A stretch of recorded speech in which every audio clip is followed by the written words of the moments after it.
Hey, what's up, guys? It's Joshua, so we're back on a new episode. This is part 2 of A Walk in the Skies. It's composed by Joe Hisaishi, who is the composer for a lot of the Studio Ghibli movies, if you're into anime. Wanted to do a transcription of this song for the longest time, and I thought this would be the perfect time to do it as things are starting to wind down into the holiday season, and this is just one of those times where it's really cold outside, and all I would like to do is just stay inside and make music. So right now it's kind of snow covered today in Utah.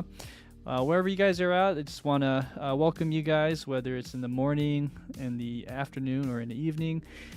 We will continue where we left off from last time. So I just kind of give you a full discretion.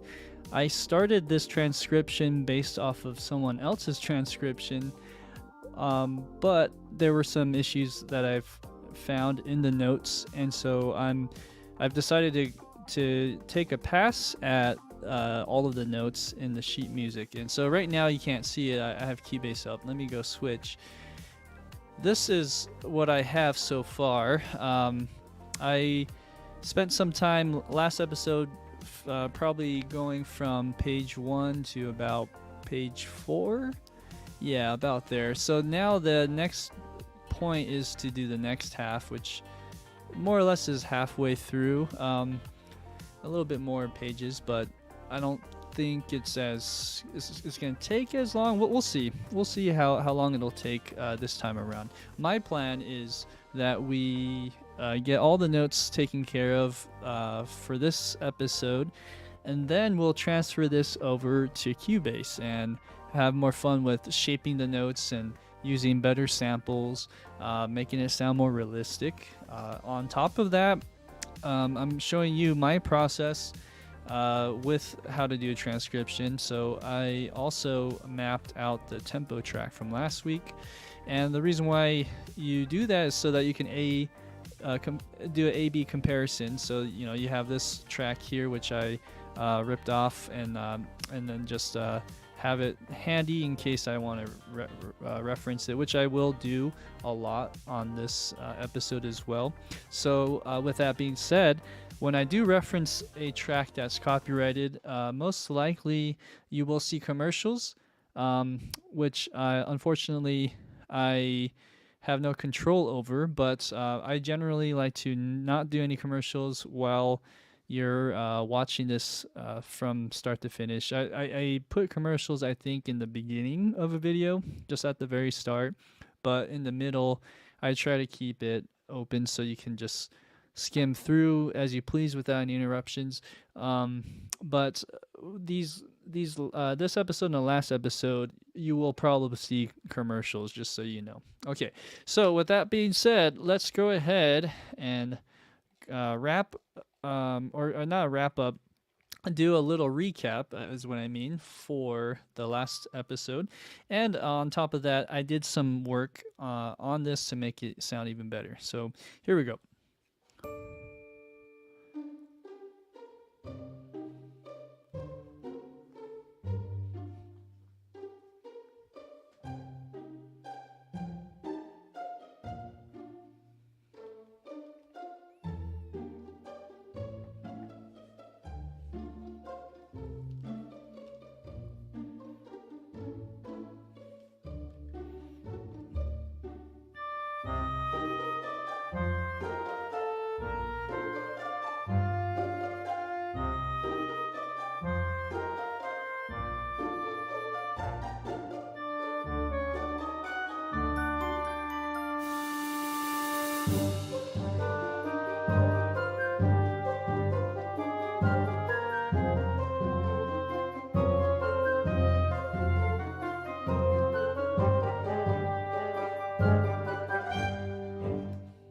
Okay, so that's what I worked on last time. Like I mentioned, after the last episode yesterday, I spent a little more time just kind of refining this. I noticed there are a lot of issues with the the beginning, particularly in the voicings of the lower strings with the double bass up to the viola. So I'm pretty sure now everything is more accurate up until that moment I just stopped, which is measure 40. So I am going to now start measure 40 and onwards. Now this is a grueling process, and I want to document this so that anyone that's watching can really see what a transcriptionist or copy person or orchestrator will do on a day-to-day basis, and just kind of give you an idea of the work that an orchestrator might do in their day-to-day work. And it's a lot different, as you'll see working in Cubase. I probably would say I prefer being in Cubase more than I do on sheet music nowadays, just because I like to just like dish out the music and have full control of the the mixing and all that stuff. But we're gonna be in touch with our classical side, and for anyone that can, anyone that can read music, that this will be probably something insightful that you guys can pick up in the future. Okay, so right now, what I gotta do is make sure that the bass line is correct. I always like to start there. Here's 40 again, but this time I'm gonna reference the track.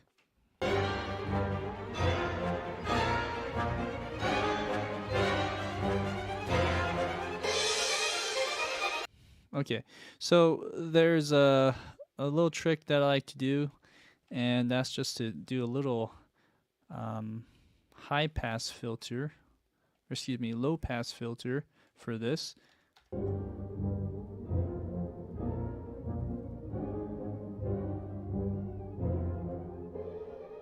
Okay, boom. So what we're doing is we're just checking out the bass line. Let's listen to the bass line. Now you can solo this like you do on a DAW just by highlighting the bars of the instruments you want to listen to. Okay, already there are mistakes, as you can hear. That is an issue, so let's go fix that. You got boom, boom, that's right, but it goes, let's see here.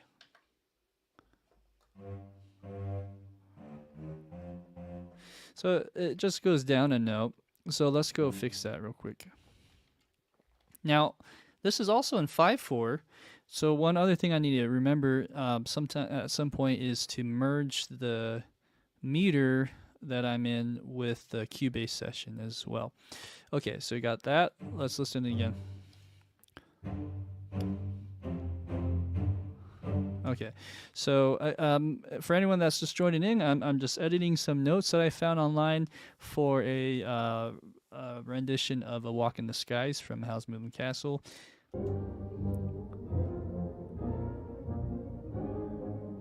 Okay, so now let's play that.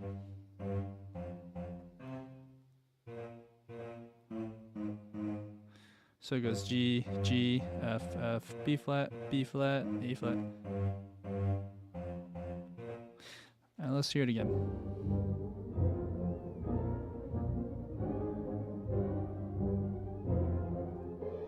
Okay. And on top of that, this is played not only with strings but with the brass. So we'll fix that too. Let's start with the the contrabass. So we'll go B flat. Next one would be here, and then it would be A flat. But I need to put the flat signs in, of course. I'll do that in a sec. Okay, so we'll go like that. All right. Now we just got to double that in the cello. Now cello is adding a fifth above the note, and this is in octaves, but I don't mind that. I'll keep that how it is, and just remove the notes in relation. So we have that. Okay, these should be all flatted. B flat and F, so just the B flat. Let's zoom in. Like that. Also this note. Oh no. There you go. I'll do that again. Okay, so Let's listen to that again.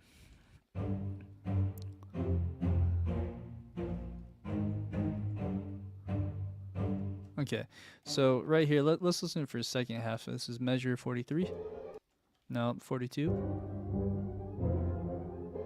Okay, so it's just repeating this bar. So let's just copy that over here. We don't need the arco twice. Okay, so I think we fixed that to where it should be. Let's go ahead and double that into probably the tuba. Okay, so we got that. Let's get rid of arco. Let's double that. Let's see, with the trombone probably as well. I think it might be better to do this.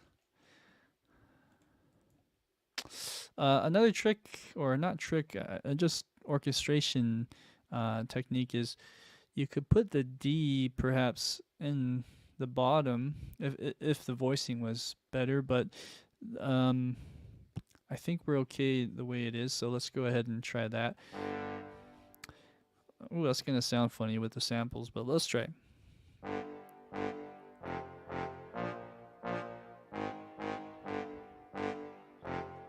Okay, now let's just solo all of that. Try again.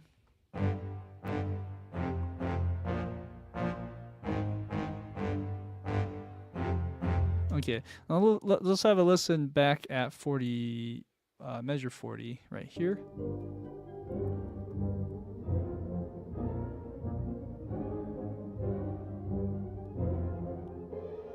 Okay, sounds about right to me. All I'll do with the samples is maybe let's bring the trombones down on the mixer just a little bit. And this is just a quick and dirty fix. You can also go in the play over here and edit those notes in particular. And this works more like inside of Cubase. However, I'd rather still just put this all in Cubase eventually. So why bother and spending all that time when you can just do it once at the very end stage. Okay, so we have that at 40. Okay, so then the next thing is let's look at the horns. Let's see what it's written as.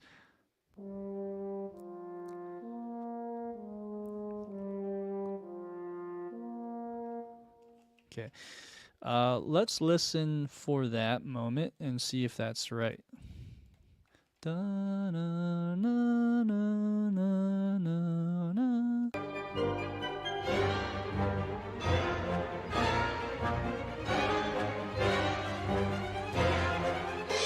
Okay, so I don't hear long notes. It's not very sustainy to me. So let's just delete that.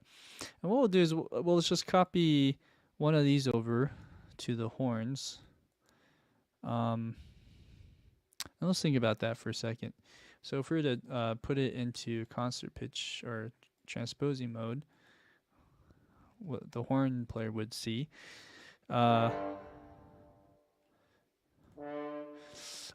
feel like we probably need to bring this all an octave.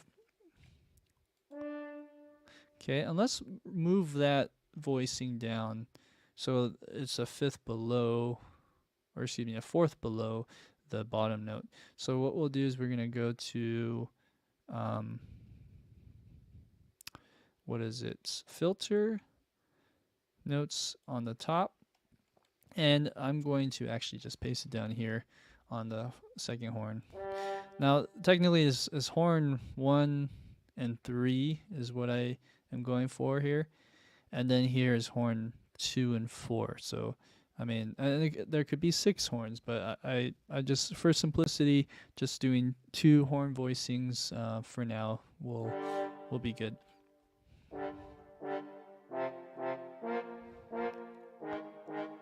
Okay, that sounds more what it sounds like here. Okay, cool.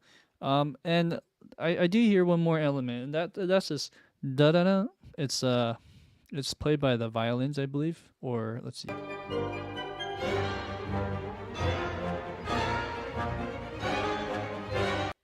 So it sounds like violin 1 is going da na na, whereas violin 2 and maybe viola is doing this run pattern.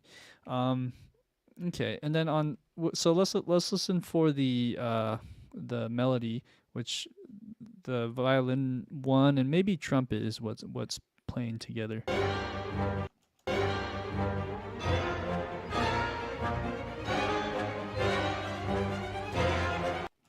Yeah, sounds like trumpet to me. So let's just double up what they're doing there up until measure 42, and let's find trumpets, which is right here.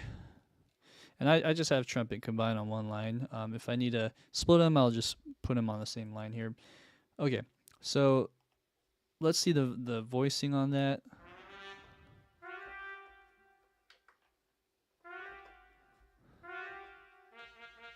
Okay, I think it needs to be an octave lower because that's too high. So let's try that.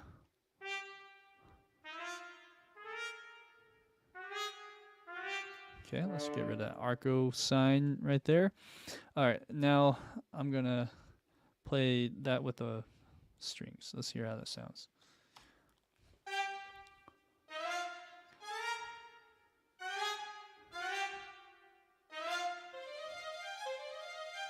Okay, all right, so that sounds pretty good. Let's double check again one more time.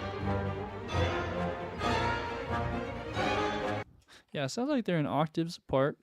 And I think this grace note kind of thing works okay. Da-da-da. Although it's not really on the beat or leading up to the beat, is it? Let's see. Let me just hear it one more time. 2, 3. It's weird. I think you could interpret it like that. Da da da da da da da da da. But it almost sounds like the first note starts on the beat.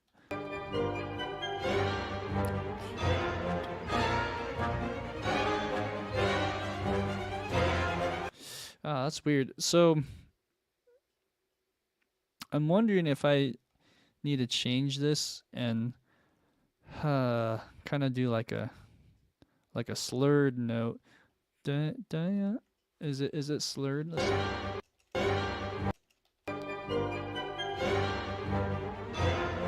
Sounds like it's slurred in the violin. So let's move these notes accordingly. So instead of making them like a staccato accent, let's get rid of that.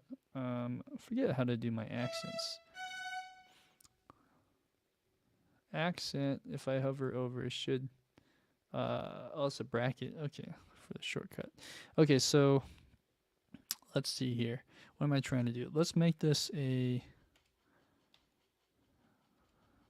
30-second note, and we're gonna go here and here. Okay. Yeah, it's like a 30-second. Okay, and then we're going to move this one here like that, and then we'll get rid of these guys.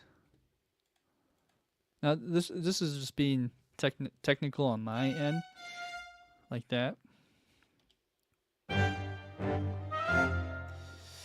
To me, the beat sounds like it starts on the first note, so that's why I'm doing it this way. Now we can slur this if we want to be more technical and try that again.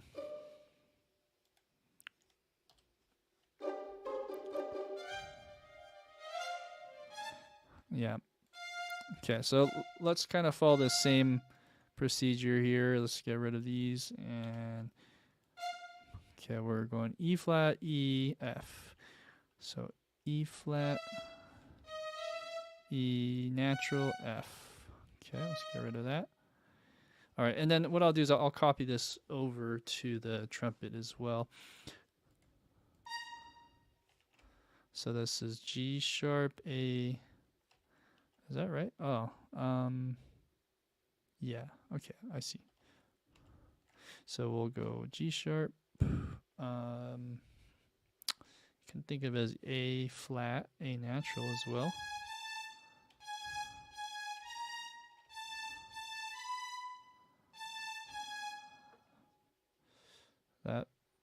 That could work like that.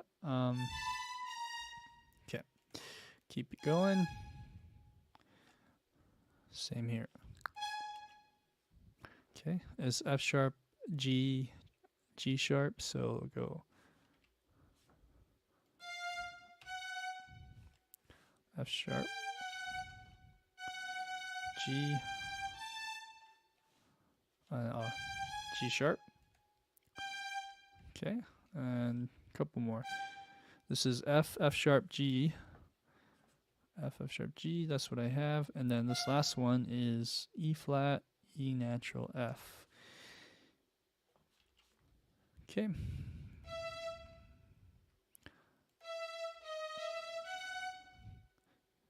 All right. Okay. Let's listen for that now and see if that sounds better. Rhythmically speaking, that seems better. Let's try it.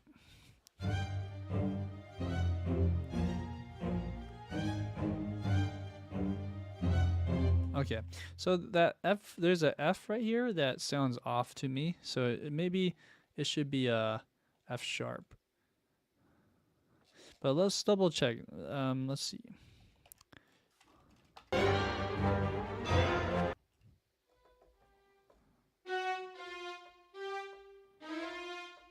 Huh, interesting. So, oh, I see. It is it's because of this accidental here, it's picking that up. So, let's make sure that F is a F natural. Okay, we got it. So then we're gonna move this to back over to the trumpet. Let's see how I should do that. All right, make it an octave lower. Yeah. Okay. Let's listen for that again one more time with everything else. Let's add some bass.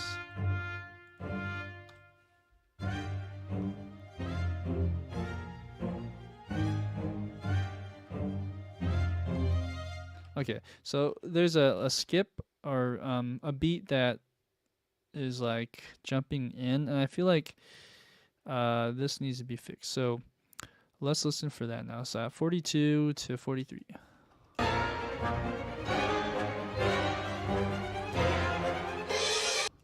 Yep. So there should be a fifth beat here that's being jumped one beat ahead in the sheet music.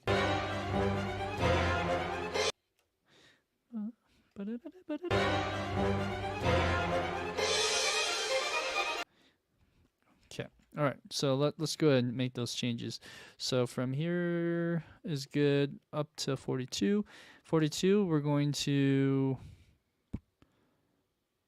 add a new beat.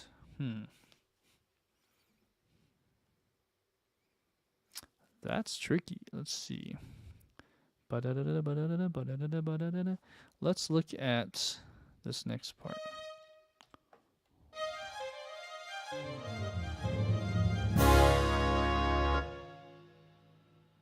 Oh, look at that. So for some reason, even though it says 4/4, this is a 3/4. This is some weird glitch here.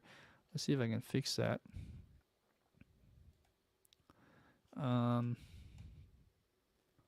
Interesting. All right. Let me see what I can do here. Yeah, this seems to be off. Like that 4/4 should be there, but it's not. So let's add a bar. That's a little workaround, I guess. We'll add a bar like that. Okay. And then let's move this one over here. And we shouldn't be able to move all of this over just by a quarter note like this. Okay. All right, and now we have a 4/4 bar here. We have a 4/4 bar here. Let's go ahead and delete. Sorry, one sec. That is bonkers. See, like this one is in 5/4 still. Oh, I see. So we need to change this. I see. We got to change this now to 4/4. All right, perfect. Let's move this over like so. All right, now we can delete this bad measure. That's a Dorico glitch for sure. And that happens not often, but whenever that happens, you just kind of have to reset it on the DAW. And I think we're okay. I don't think there are any other weird meter glitches there. Okay, so that looks better. We're in 5/4 all the way through up until there. There's probably a note now that we're missing. Let's see.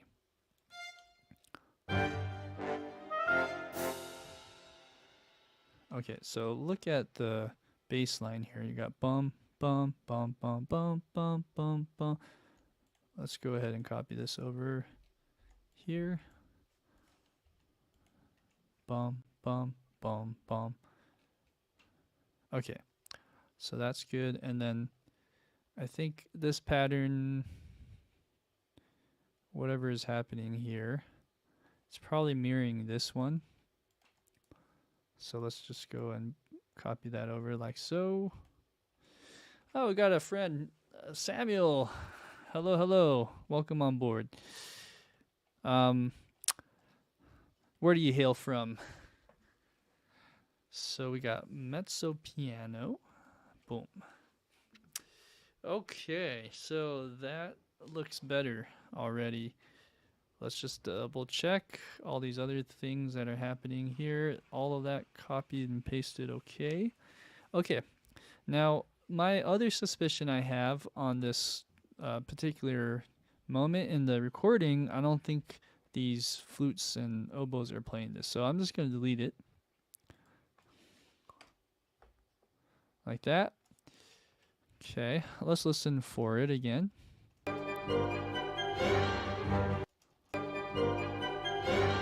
Interesting. Oh, I hear one thing. I'm going off a tangent here real quick. Interesting. Okay. You know, there's probably a piccolo here that I'm ignoring, but that's okay. What I'll do is for piccolo stuff, I'll just double up on the flutes. So we'll keep it the sheet music as is. Okay, so the 40. I'm not sure if there are any woodwinds. And if you are listening in right now and watching, correct me if I'm wrong, but let's see if we hear woodwinds at 40.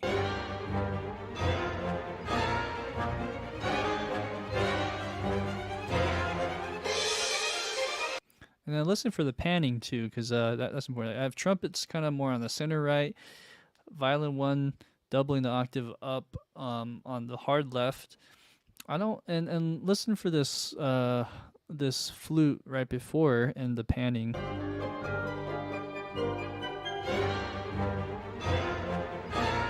It goes away. I don't hear anything on my left hand side, left center. So that signifies that maybe the woodwinds drop out completely up until the next part. Maybe there's some low woodwinds. Let's just listen for that.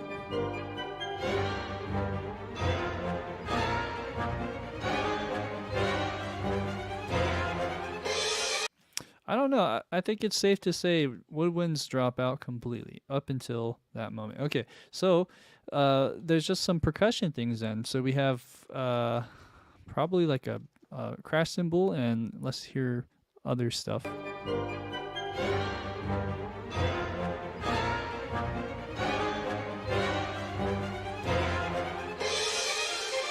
So I just hear a xylophone and then that crash. I didn't hear anything else.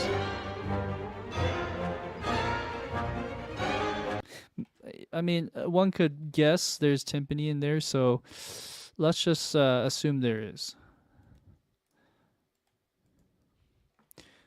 Okay, so timpani is in.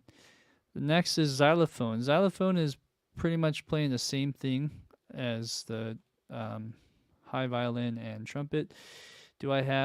I don't have a xylophone per se, but I'm just going to put it in here. It's going to sound funny because it has a glockenspiel sample, but I'm just going to make a note here and say xylophone. Okay. So that only that part will be a little off. Okay. And yeah, let's get rid of that. Or let's just we're cheating the system here. I'm gonna just make this a little quieter and say MP. Okay, let's press play on everything. Okay. Oh, interesting. This copied over here as well. There you go. Let's make sure that's loud. Okay. Hey. So I gotta be careful. Sometimes when you copy dynamics, it'll copy over to other instruments.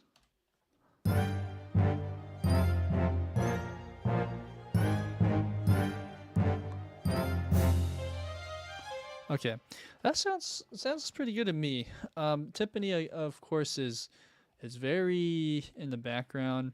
You could put these staccatos, although it's probably not necessary. So let's just get rid of staccatos, and let's get rid of the accents. I think we got that little section taken care of. So 40 to 42 is done. Let's move on, shall we? Let's do this next part. This is actually, you know what? Let me just double check. I apologize. 40 with the violin 2 and viola. Let's listen for that.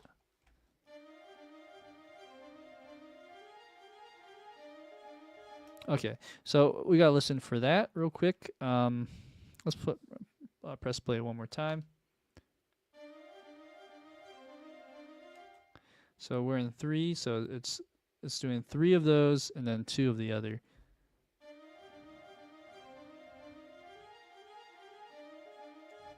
Okay, let's listen for that here.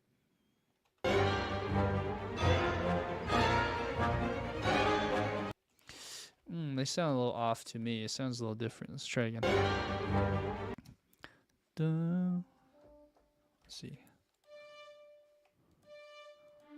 I'll do viola.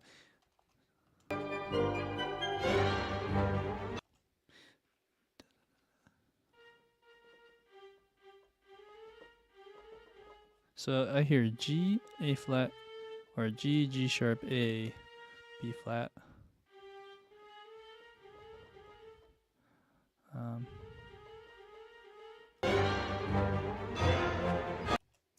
And does it change at all? Let's see.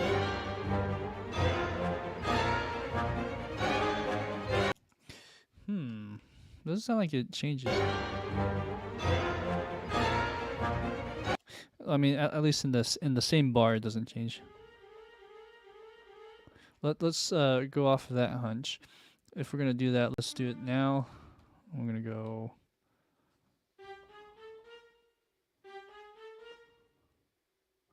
And so on. Okay, I'm not sure why these are beamed together. Let's see, beaming, split beam. Let's do that here as well.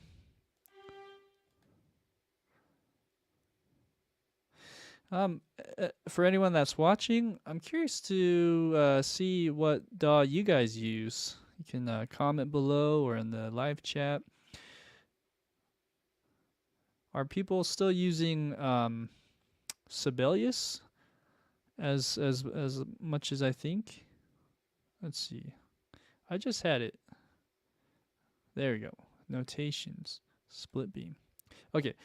Anyways, this is kind of a weird thing. I should probably put a shortcut key for that, but I'll do that if I keep using this. Okay, so let's listen for this together. It's probably going to be off. That's kind of interesting, but let's listen now for any other part.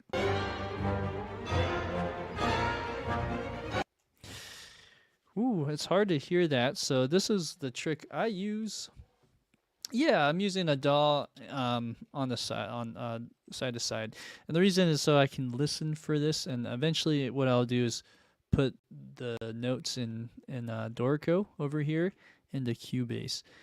And what I normally do for my live streams is I just do everything inside of Cubase and just look at piano rules. I thought this one merits going into the notes and just making sure the notes are 100% correct, or at least as close to my ears hear it, and then mock it up into Cubase. Okay, so what is going on? What I'll do, there's a little trick here. The reason why I have this mapped out to a tempo track is so I can do an A-B comparison. But also, if you turn off this tempo track, you can, and I have this already on, well, I don't actually.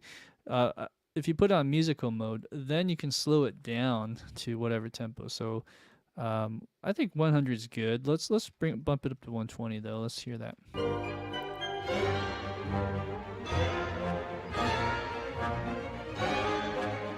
Okay, let's hear that one more time. I'm just looking for any other notes here. I'm here maybe just one line that's doubled with the viola and violin too. Oh yeah, and also I should probably match my. Well, I think I have already. Yeah, it looks like I already matched the meters here. My bad. Let's try again. Okay, so the first bar is good. So let's just do that. Let's commit to that over here. Okay.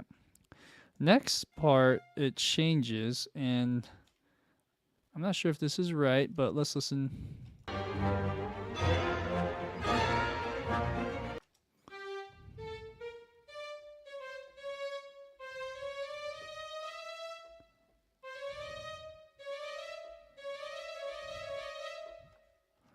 Let's see. I hear a E at the end.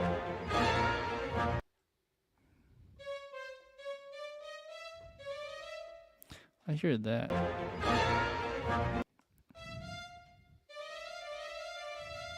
Or is it that?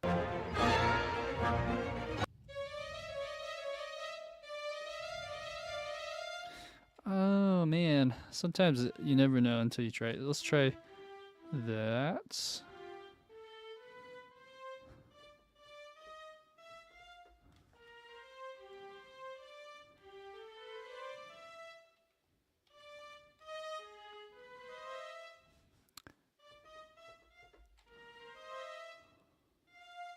Okay, I'm just gonna do that and copy that over here.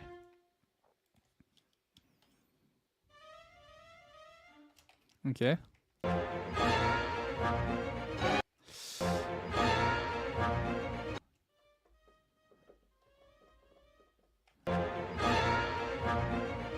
I think I'm one chromatic note off. Yeah, I think it's that actually. So let's go down one. Oh, oops, wrong key.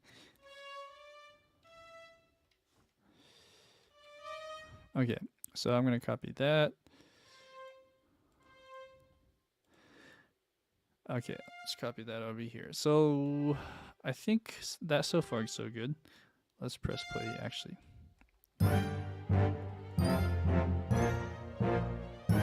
Okay, let's make this mezzo forte. Why not?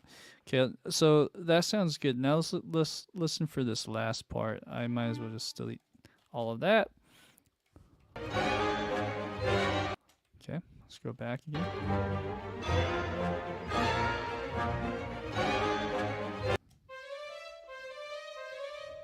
Interesting. It might actually stay the same. Oh, it is. Okay. You know, my ears are playing tricks. It sounds like it changes, but it's the same thing. So then I'm assuming it goes back to this over here, but I could be wrong. Let's listen.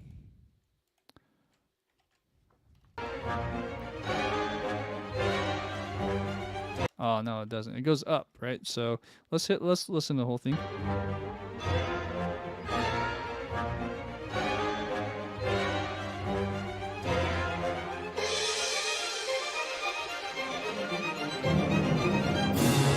All right, this is interesting. Hey Samuel, no problem. Take care. Have a good night.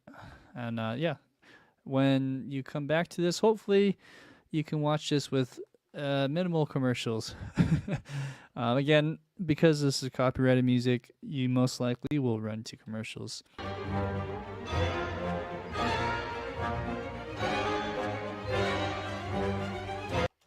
Dun, dun. Dun, I think it's that.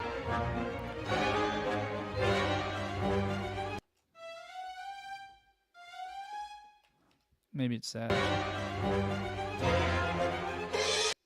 Oh, interesting.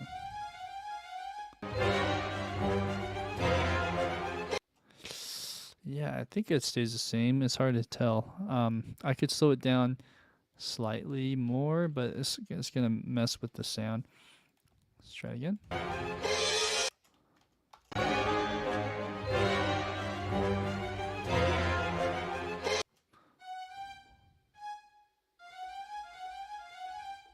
That's the same notes. Oh.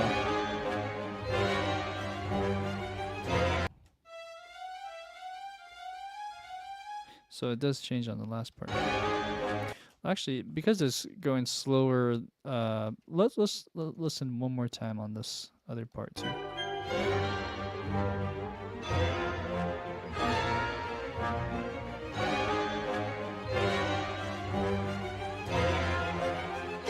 Oh, interesting. So it does go up from there, 2 beats, and then 3 beats.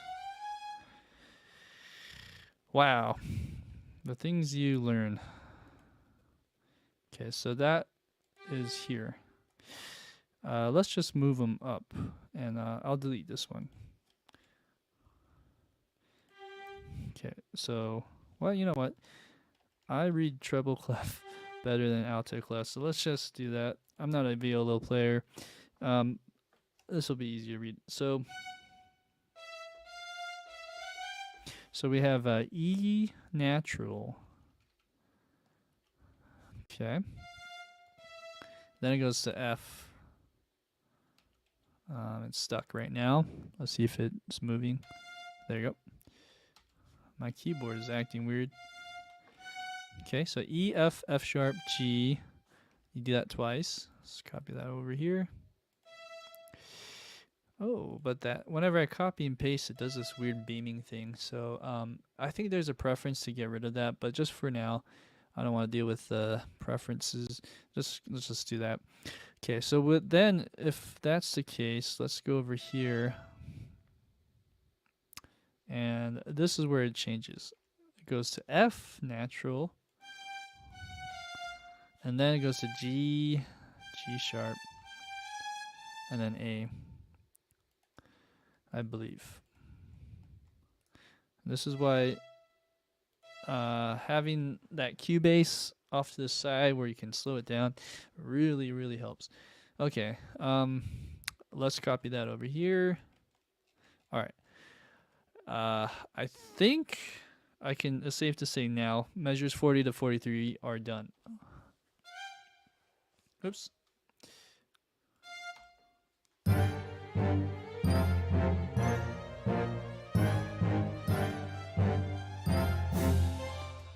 Okay, let's listen for this last part again.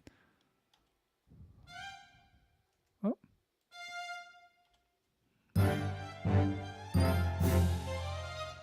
Yeah, I mean, it sounds funny, right? But it might be right, it might be wrong. Let's hear it at full speed.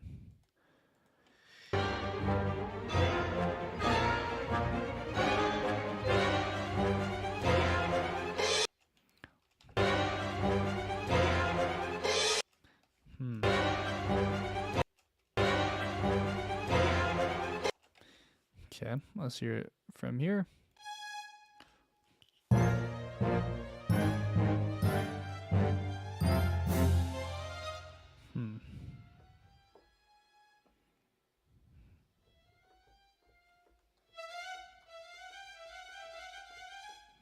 Oh, okay. I know. So it's intentionally there, but I'm doing something wrong. I meant to do F and F sharp.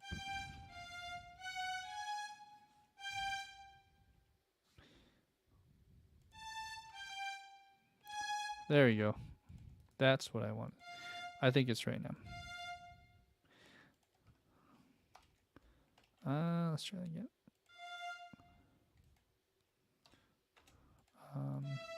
There you go. Okay, perfect. Okay, so there's a crash cymbal hit. Is it on that beat? Let's double check.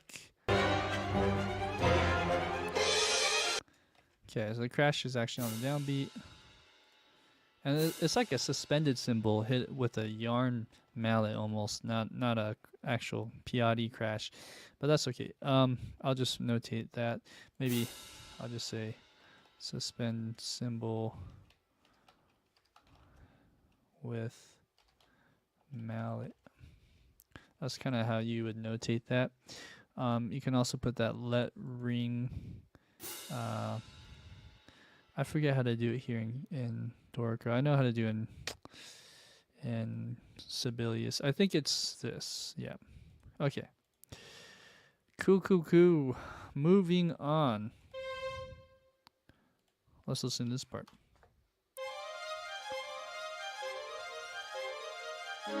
Okay. First off, automatically there's some issues here. Normally violin 1 plays the higher notes. Let's just switch these. Oops, like this. Okay, and let's put this in here. Another option is to double it and do a divisi, so the only half of the violin ones are playing the top note. You could do that. Let's listen.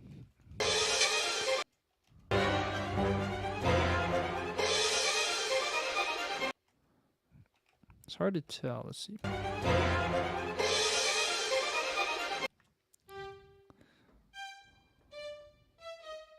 All right, let's listen for the notes.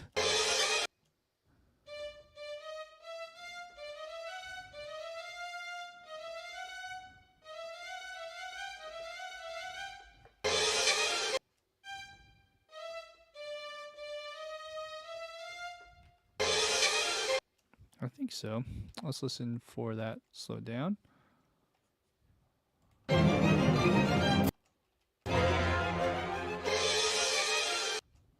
Okay, let's listen again.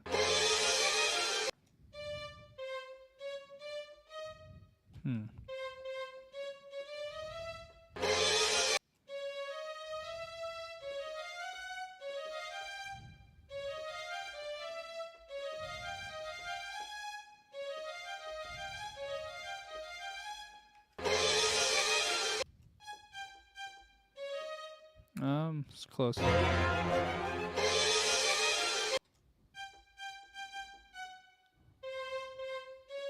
Okay, so it ends with a G. There's 8 notes in between that.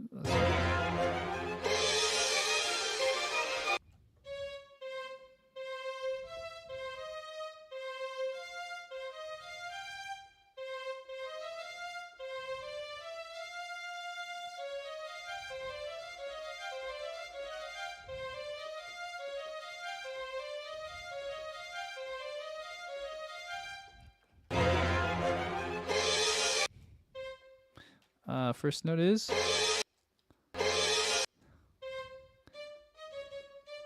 It's hard to latch on to that, to be honest. I'll play a few times. I want to say it's a C, but.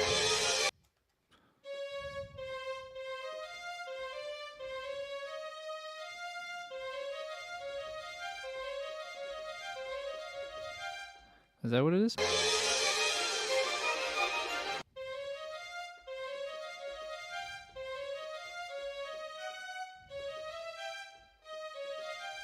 Okay, let's double check now with what it's saying here. This,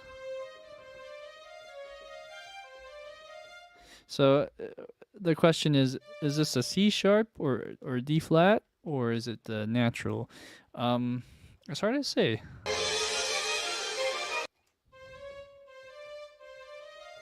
I think this was right. But the second part, I'm not sure is right. So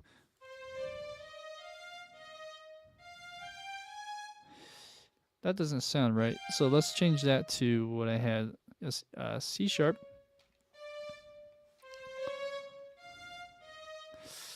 E flat. I guess we're gonna do D flat. D flat, E flat.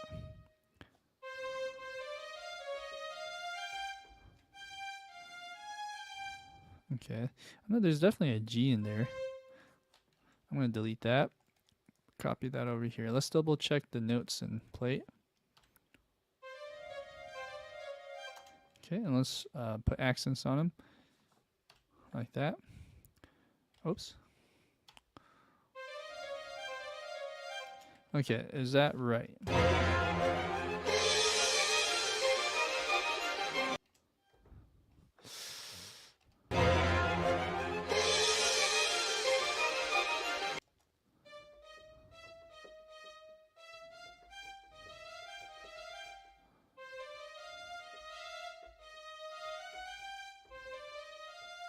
I'm close.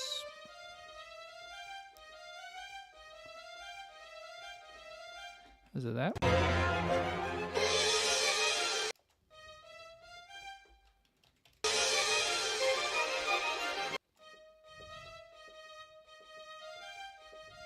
It could also just be two notes played at that time, so like two E flats.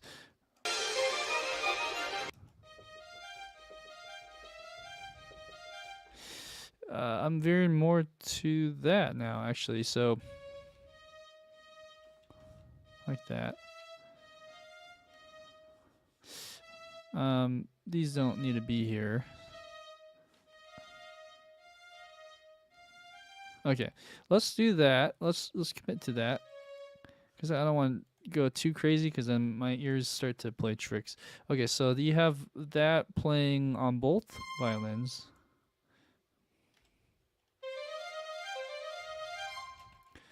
Okay.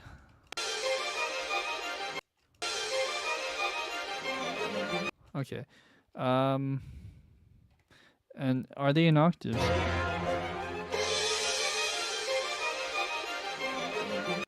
It almost does sound like.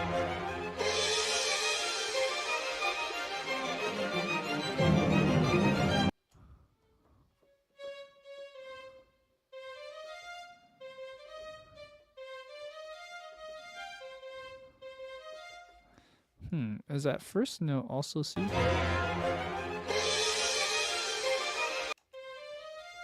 No, that's right. Okay, so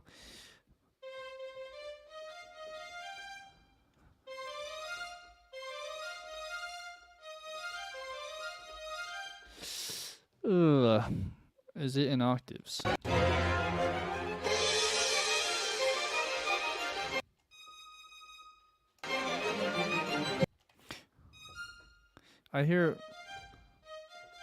I almost hear like harmonics of it, like just natural tone harmonics in it, but let's give it benefit of doubt. And what if I did the split? So let's do that again. So whoop.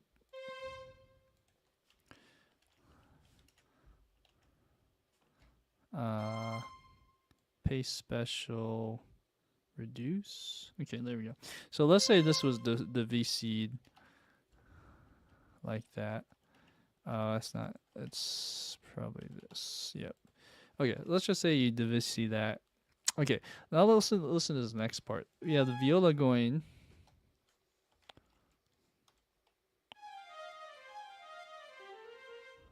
Okay, that sounds about right. I mean, I hear like something going down. Okay, is that right?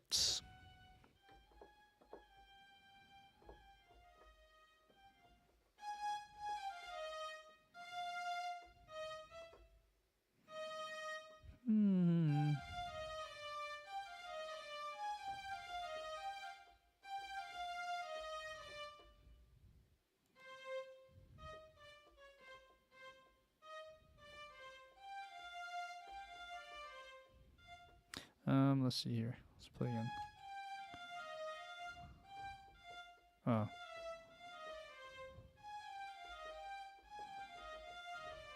The writing here is a little funky because you have this is G and then G sharp, and then you stay on G sharp, G natural, F, E flat. I guess that works. Okay, let's listen for it. Whoops, let's go back a bit. This is slowed down, of course.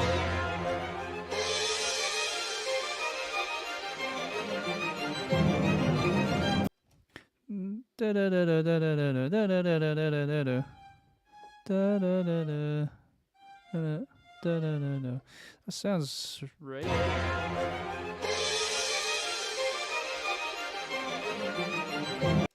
Da da da da da da da da. Or maybe the first few notes aren't right. Let's see.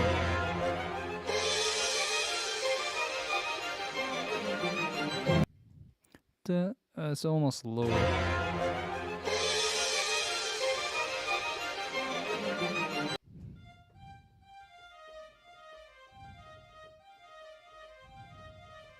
That's kind of what I'm hearing. So, just one note, two shot, one pitch shot too high. So, that's G, and then wait, that should be G. So G natural.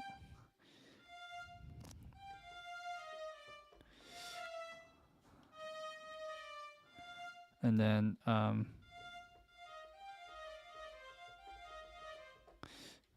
that's it. So then if we were to put that here, let's hear how it sounds.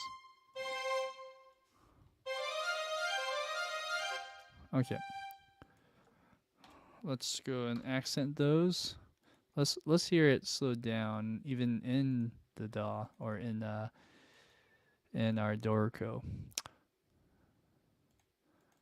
And to do that best, let's just put a little quarter note equals 90. Okay, and let's just double check.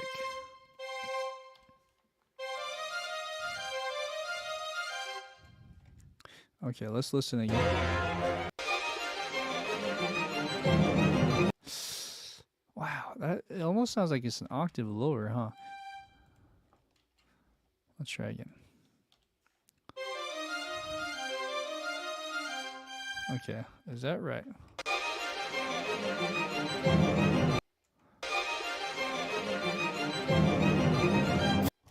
Da, da, na, na, na, na.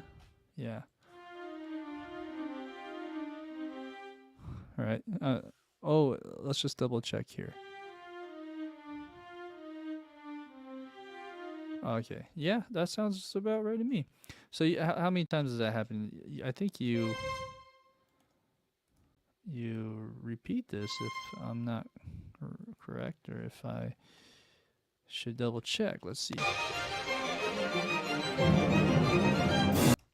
Yeah, it's the same thing. So let's do that again.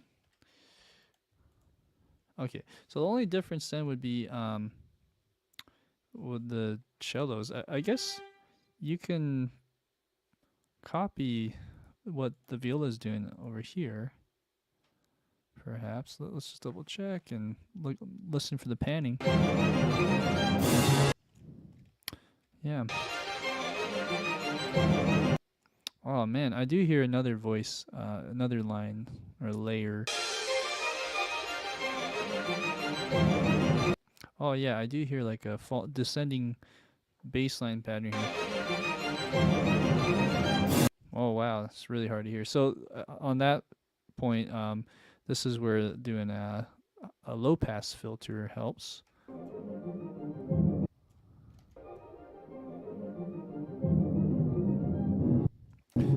I almost hear it doing the same thing as the viola.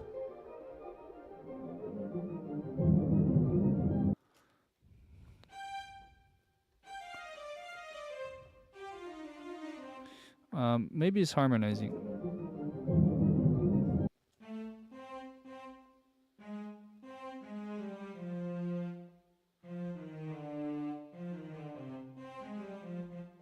Almost hear that. Da, da, da. It's really hard to hear.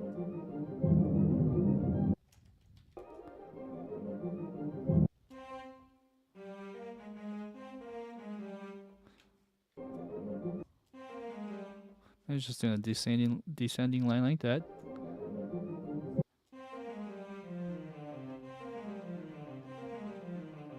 So it's doing a C minor scale, natural minor scale there. So I think that's what we have to do. So going here, let's get rid of that. And I think the person who transcribed this was so close. If we were to move this over, so we got C, B flat, that should be A flat. Like that. G, F, E flat, D, C, and then you do it again. Let's just copy this over, or not copy, we're going to drag it over by a 16th note. I think like that. No. Like that. And then do that again here. Da, da, da, da, da. Oh, this is all jacked up with the beams. I don't know why it's doing that. Let's beam this correctly. So we got the notation, beaming, beam together. Oh, hello. Let's try that again. Notations, beam together. Now it's doing that. This is all funky. So I'm just gonna see if I can copy this over. There we go.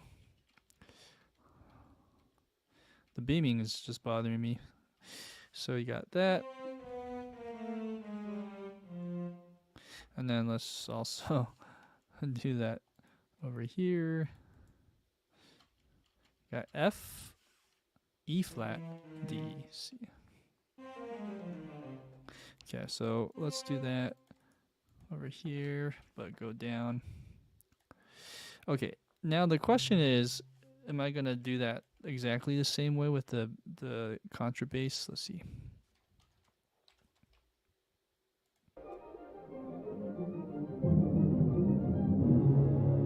Man, it's so hard to hear, but and that's going slower and doing the little filter trick.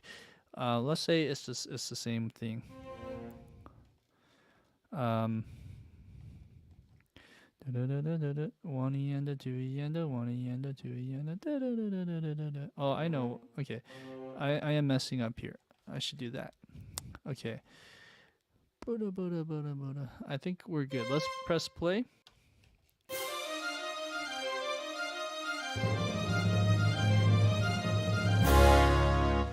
Okay, let's put these like at forte, or let's say mezzo forte. Okay, mezzo forte. Let's put these, even though it's bad kosher to do different dynamics, let's just do that so that it plays a little softer.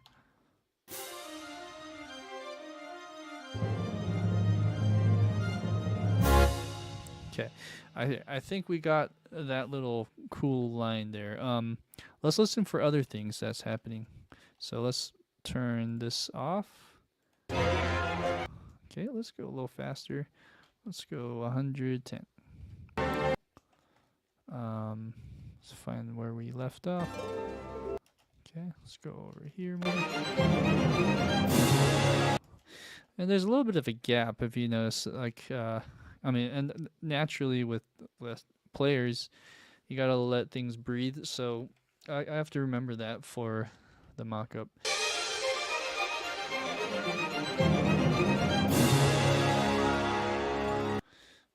Okay, that sounds right. I'm gonna listen one more time.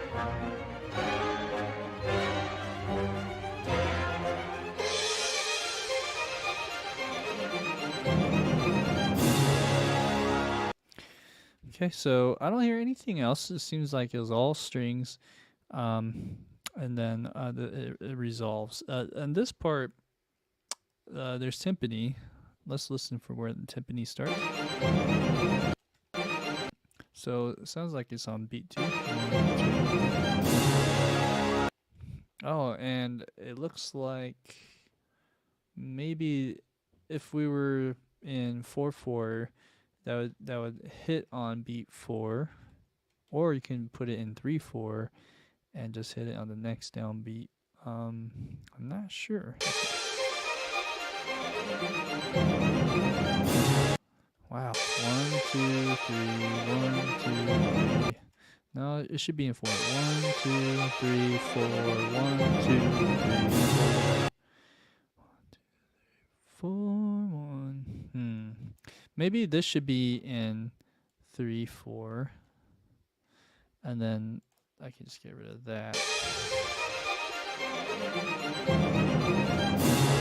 So 1, 2, 1, 2, 3, 4. 1 and a 2 and a 3 and a 4 and a 1 and a 2 and a 3 and a 1. Yeah.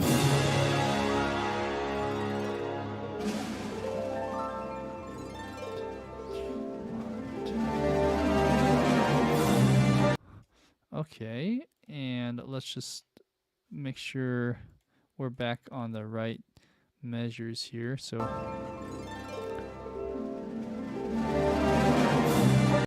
okay, that's good. That's what we have to do. We're gonna have to change this meter. So 43 is 4/4, right? Okay, let's move this though. 1 early, huh? Is that right? 1 and a 2 and a. I think so. Let's see.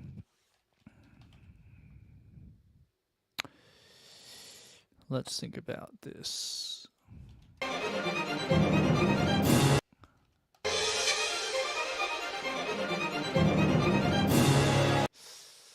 Whoa. Okay. Something is funky because now I'm hearing a different. Oh, now it's on.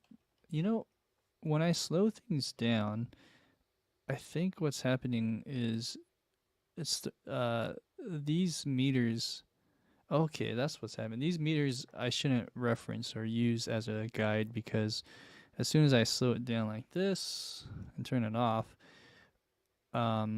this doesn't apply anymore. Okay, that's what's throwing me off. Sorry, I should have just followed my original.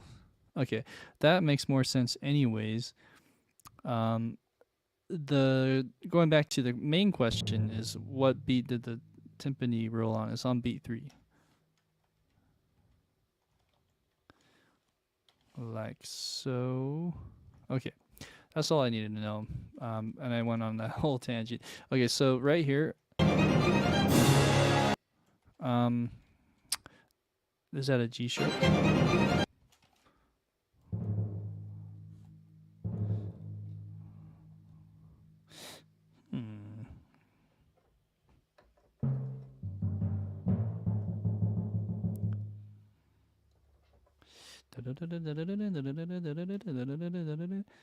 Okay, so let's listen for that again.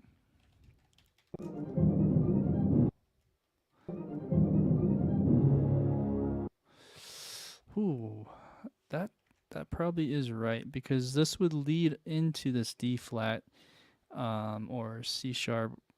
I would say it's a D flat because it's kind of like doing a. It's kind of like doing a tritone substitution, where it goes to a D flat and it goes back to a C. I don't know if that's the right way of saying it. Tritone substitution. It could just if we're in a key of G minor, that would be yeah, that would be kind of like that tritone of the G minor. Anyways, whatever theory-wise that is, that makes sense that this would be a G sharp. You could also just make more sense of it as an A flat. That way it goes to this D flat. I'm gonna say it as D flat. So D flat then I'm gonna have to change these accordingly, like that.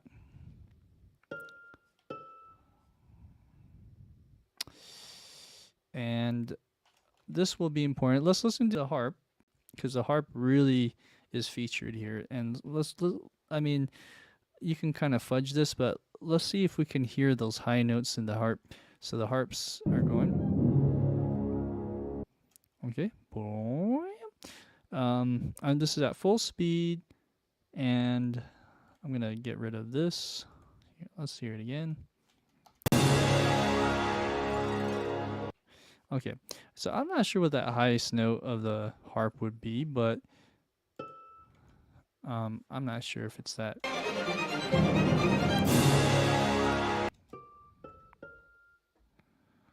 So it's like going, oh man. So if it's D flat,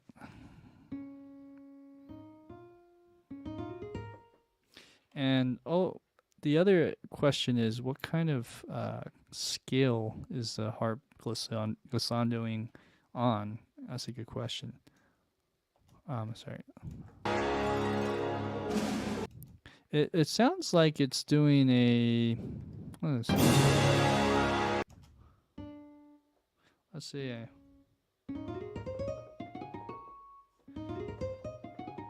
Is it doing a major scale or a whole tone?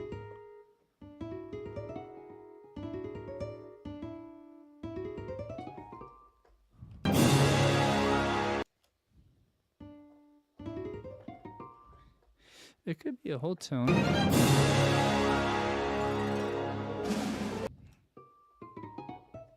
No, it's not whole tone. Whole tone.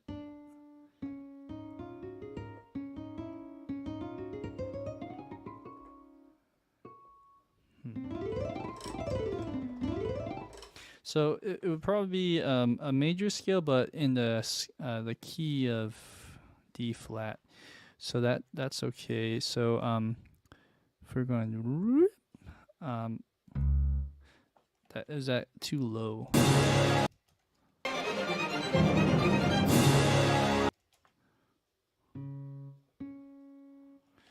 I would say it's too low. Okay, let's listen for the other one.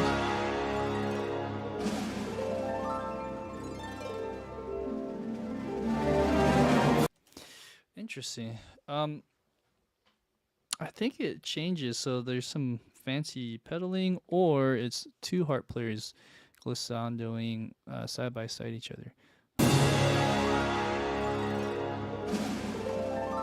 Oh yeah, that's interesting. So there's two harp players based on the panning I'm hearing. So there's one on the left doing D flat, and one on the right that is doing a C. And these are all major scales. So D flat going up, and as soon as the next part happens, when it glissando's downward, this is the second harp. So I'll make a note of that just as my own personal study. I'll just say part harp 2. Technically, you would write this with 2 different harp staffs. It just makes the paper bigger. So harp 1. Okay.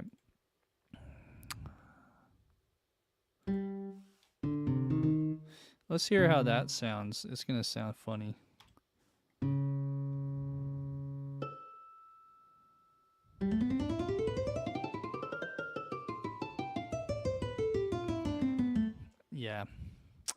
Yeah. I'll just have to use my ears when I'm inside a Cubase for that part. Anyways, that's good to know. There's 2 harps there. Okay. Next part is finding out what chords we're in. So I believe we're just doing something like this. We're going, and then it gets really quiet on that second chord.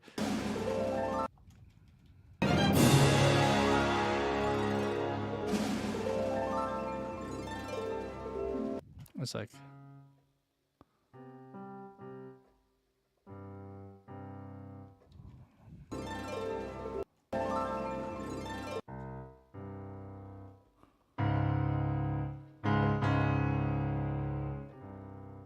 almost that.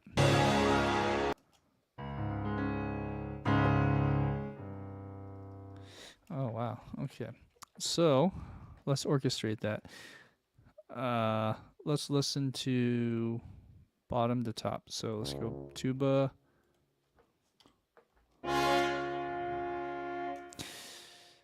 Okay, we're missing trombone, so let's add that in. C sharp. And if you were to maybe do bass trombone, they would do like a G sharp. Although you can play G sharp this low on a regular tenor trombone.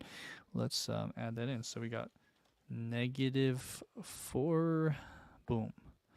Okay, and let's see. My apologies. Just want to make sure I am okay. Sometimes people will text me and say like my audio isn't working, and since I don't have anyone here right now at the moment, yeah, okay. I just want to make sure that there's no issues. Okay, so we have that, and then let's move up. So we're gonna skip the trumpets. We have G sharp. That should be C sharp. We can convert these all into D flats. Okay, let's press play.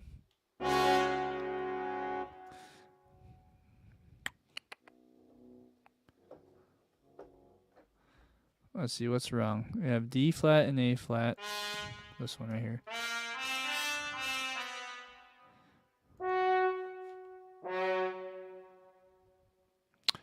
D flats.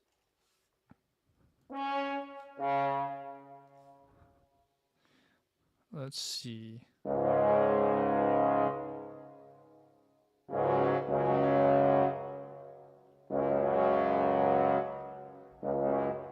Is that right? Let's double check on piano.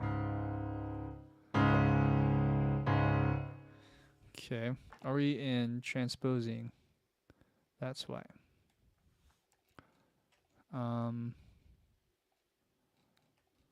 Sorry. I think I just want to make sure I'm in the right keys for this moment now. If I messed up.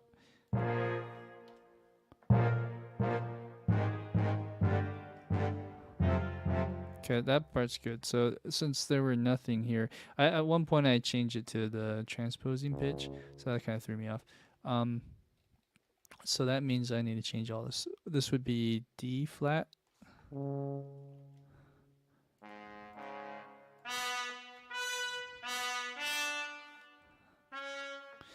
Okay.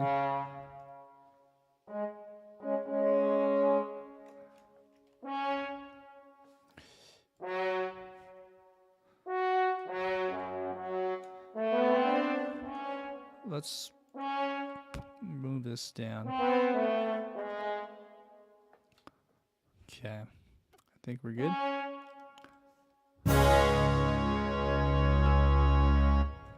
Okay.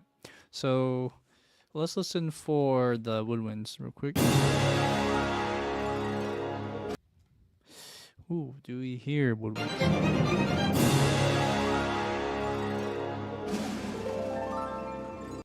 I would say why not put them in, but I don't hear the high, like a high pitch.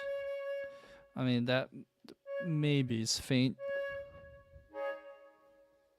but it might get in the way. So let's at the most put that in there, like that.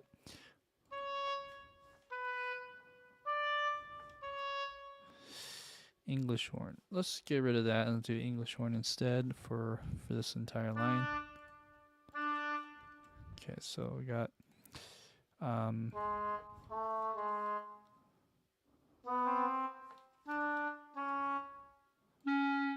okay, clarinet. Let's do like that.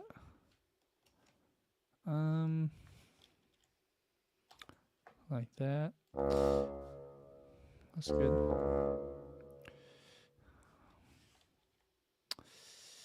Why don't we double it? Why not? Okay.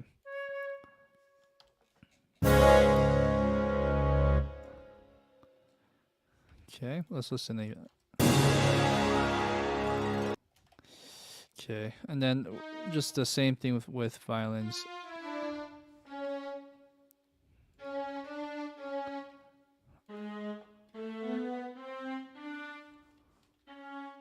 Oops. Let's go an A.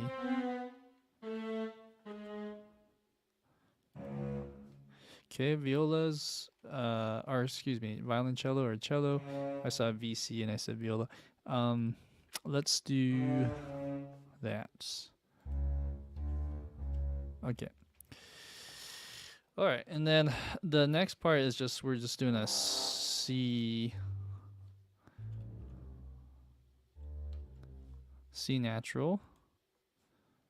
Yeah.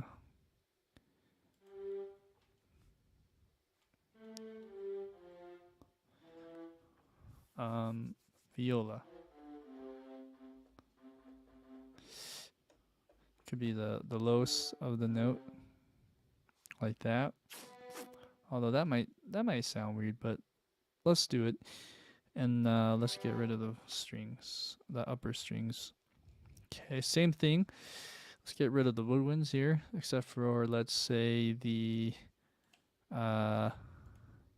clarinet and bassoon. E is the lowest note on clarinet.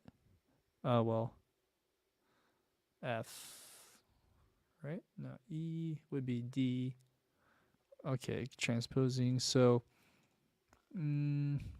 let's do.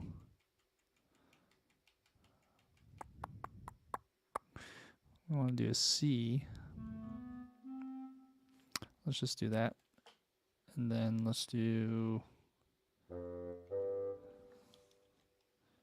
4 or 5.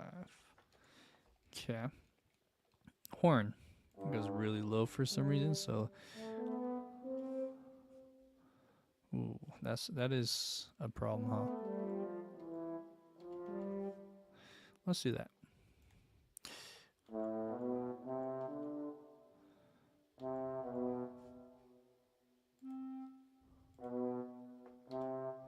Okay. C. Trumpets. Just get rid of. And then tuba and trombones left. Let's do tuba at C. Like that. Let's harmonize that a fourth below. And let's go to C. Okay. And this is more faint. It has to be really quiet. There's also snare drum. There's a crash, and there's probably bass drum. But anyways, timpani. Let's listen for timpani. So.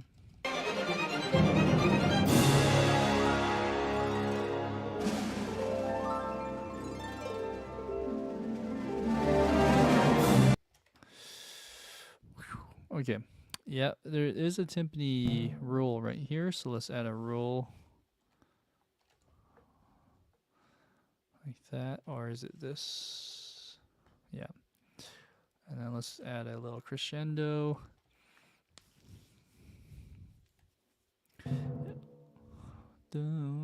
Sounds like a D.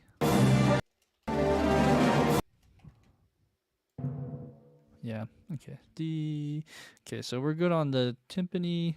I don't hear timpani throughout, although I could be wrong. Maybe there's a faint roll happening, but let's just say there isn't. Okay, next, there is a snare drum roll. Let's just combine these. Okay, there's it's like almost like a FP.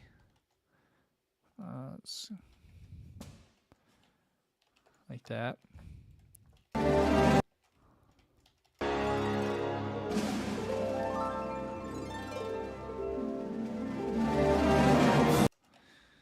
Okay, so FP, and then towards the end when the timpani roll happens, Let's go ahead and crescendo out into it like this. Oh, I gotta do it like this.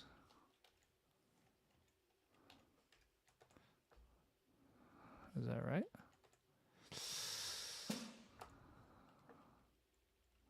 Huh. Interesting. That doesn't work. Let's see if I can copy this over here.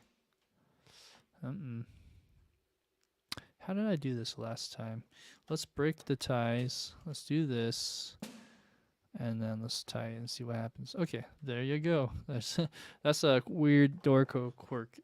That's one one thing that I've noticed every now and then is like anything that's tied in relation to that for dynamics or other articulations sometimes is a little bit glitchy. But anyways, I still love Dorico. Okay, so you have crash on the first part. Great. I might as well add a bass drum note. Just probably because that's where it would be anyways. Okay. Moving on. You got the harps. Okay. And then the last thing would be this, which is the strings, and I think I got that last time. Okay. It's really hard to hear that. I'm going to slow it down just for a sec. Make sure we're on the right page.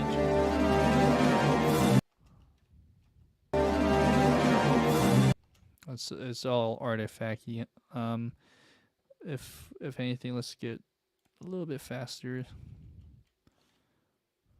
130, or let's see. Da-na-na. Let's do 130. All right, let's listen again.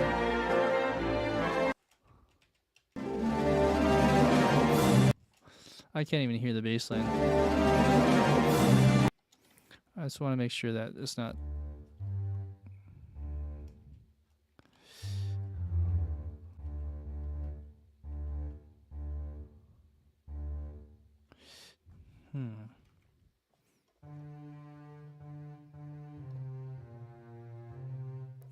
What if it's going down?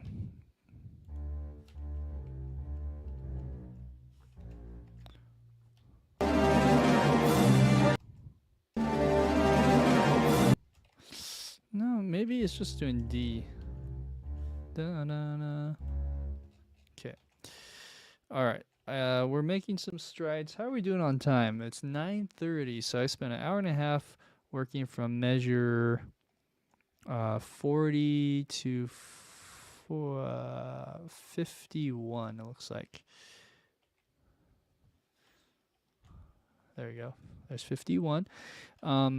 Yeah, that was a burly piece. I think I'm pretty happy with the way it turned out. I do want to just get rid of that before I forget. And what we'll do is let's go ahead and press play from 40 and just do a recap.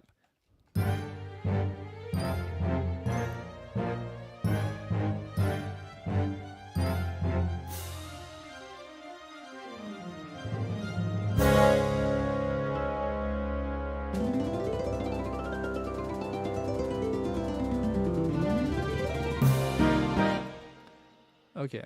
Oh, look at this tuba. Let's just double that over here.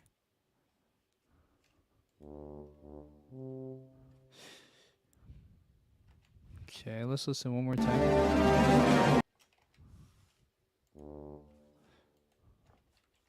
Interesting.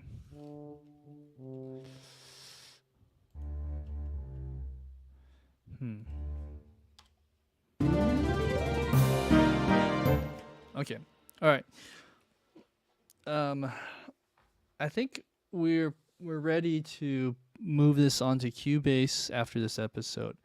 I was hoping I can make a little bit more headway today, but that's okay.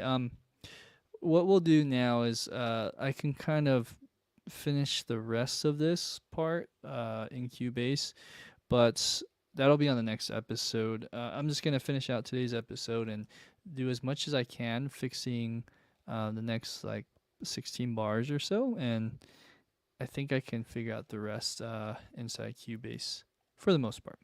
But I hope this is valuable for anyone that's watching right now. I do appreciate the support for anyone that does come out and give their comments, feedback, all the like buttons that you guys are pressing, all help in just gaining more visibility. This is a nice little hobby of mine. If you guys want to learn more about how to do this kind of stuff or just get better at the mixing side, composition side, feel free to reach out to me. My contact should be in the descriptions. All right. With that being said, let's go to this next part now. This next part is going to be interesting. So, whenever there's a really thick texture, when there's a lot of things going on, you kind of have to just pick and choose certain layers or certain voicings. And I gravitate towards the bass usually, and that way I can just have something to latch onto first. Once you get the bass out of the way, then you kind of pick another spot, maybe the melody or the inner like boom chuck chucks that are happening here with the brass. Let's start there. Let's start with the bass line and then go with the chuck chucks on the 2-3 beats for the brass. Okay, so let's start there with cello and bass.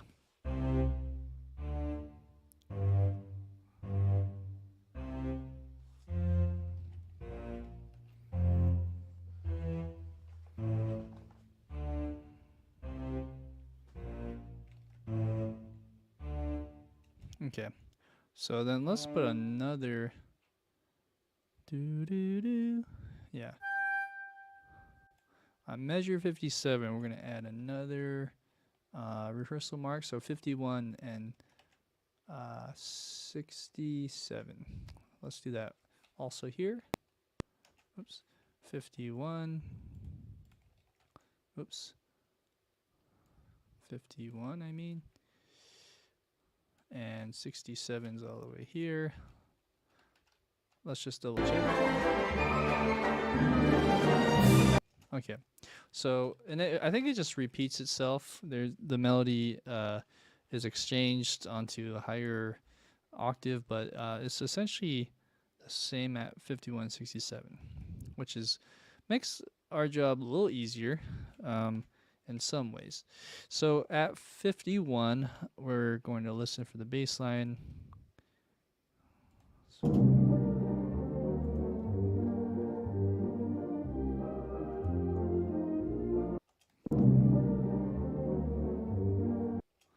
Okay, boom. I like to go like 4 bars. Oops. Okay, notice how this one goes down and on the recording goes up. So let's fix that. Okay, and this will be doubled with the brass, the low brass eventually. Boom, boom, boom, boom. Okay, boom, boom. Okay, boom, boom, boom, boom, boom. Let's see if that is the same here.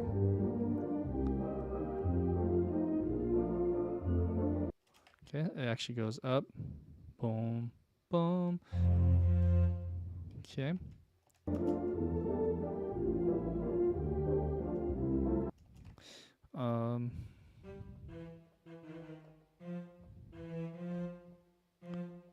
It should be an F, huh?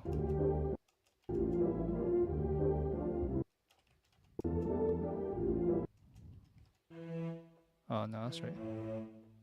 Okay.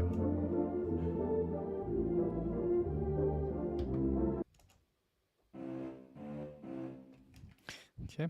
All right. So I think there's a typo here.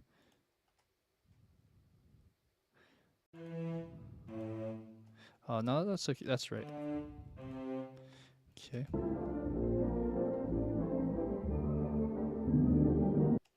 Boom, boom, boom, boom. Okay.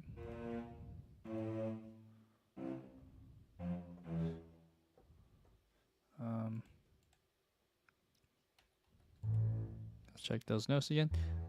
So I'm on bar, whatever that bar is, 59.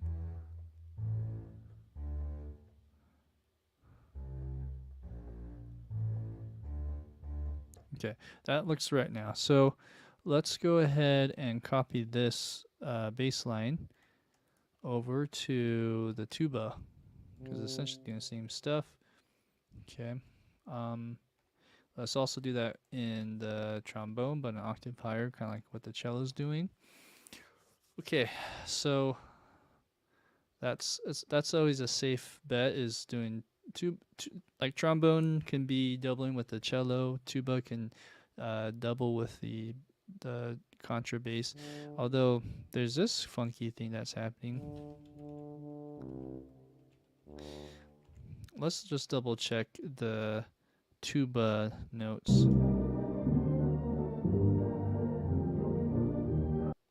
Oh, actually, sorry, we're in the wrong part.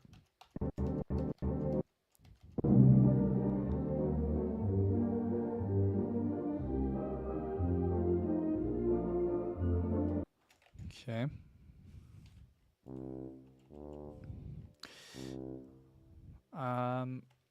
I want to say the tuba is playing an octave higher. Let's just say that.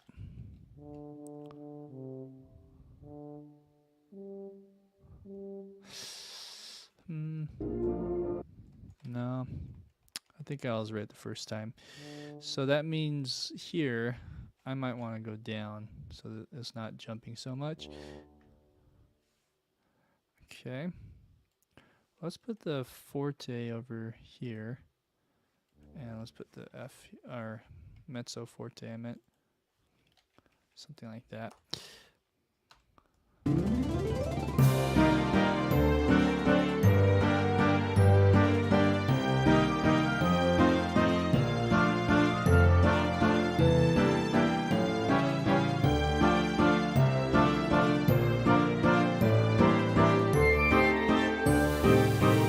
Okay.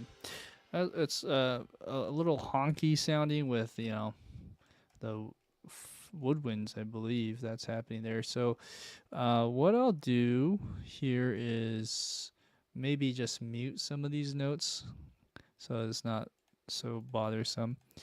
Let's just get rid of all the woodwinds and maybe the piano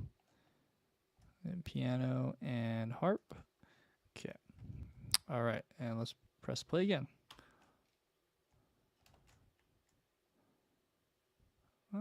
Let's try that again.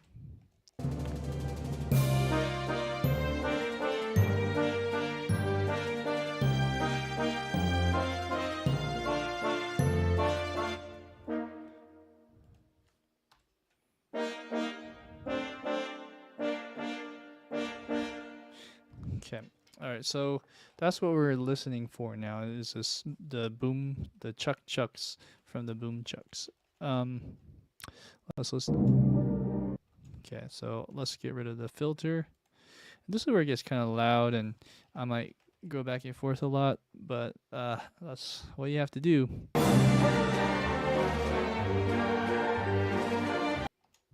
Bum bum bum bum bum bum.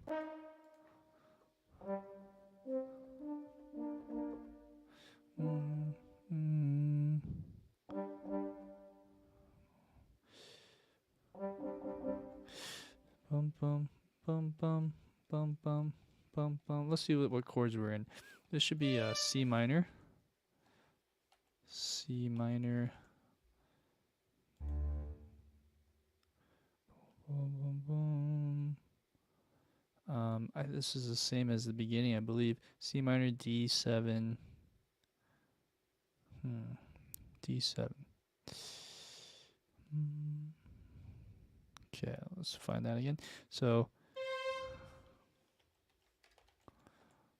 let's try that again. There you go.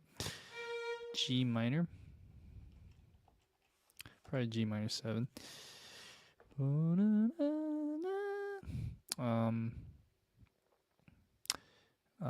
Let's put some more in. So then we have C minor, F, B flats.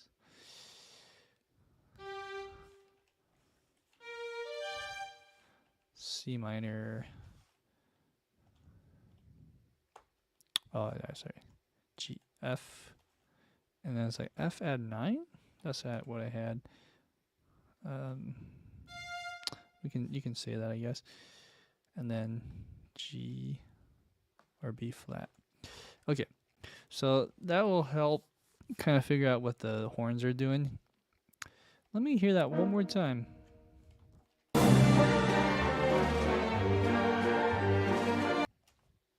Okay, horns end on.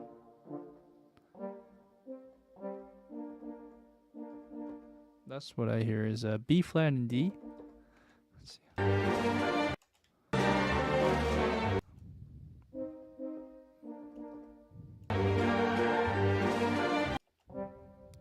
So what's the first one?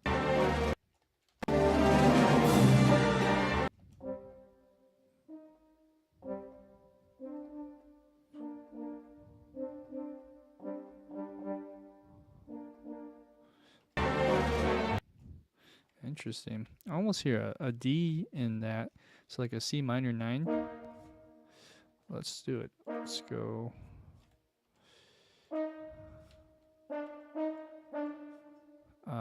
Yeah, like that. Let's say it's a C minor 9 chord. Okay, so we have a D with the B flat. Let's see if I can play this on piano real quick. Oh, but the piano is muted, isn't it?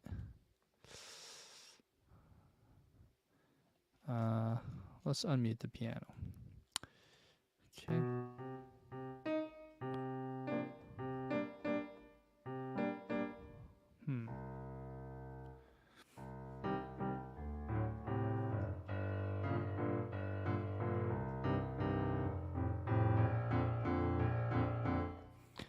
That's essentially that. Let's play a little higher.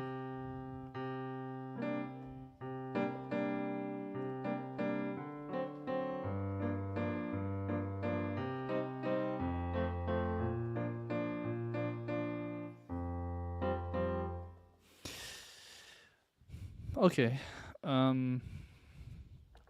Yeah, C minor 9. I'm not sure if that's exactly right, but that's what I'm hearing in the horns. Sometimes you just gotta go with your gut feeling. Let's go back and listen one more time.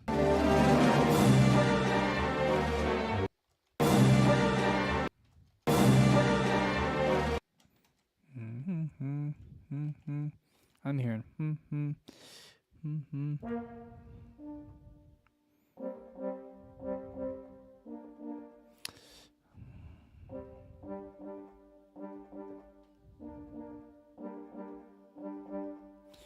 What if we did a G like that? And instead of putting it on the same voice, let's do it like that. Oh, not sure what happened. Let's just do that.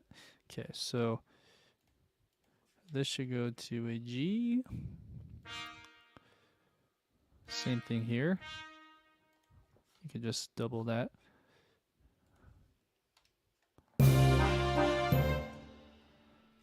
Okay. Let's hear it again.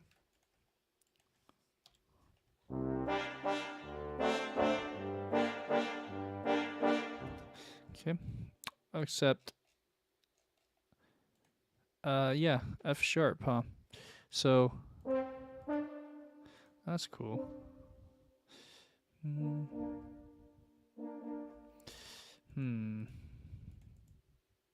wonder if I should do doublings. So it'll be horn 1 and 3, horn 2 and 4 is the idea for that, for these two things. I'm just wondering if I should do something here. Let's just keep it on G for that, and then here it'll split. I like what I'm hearing. I'm not sure if that's exactly right though, but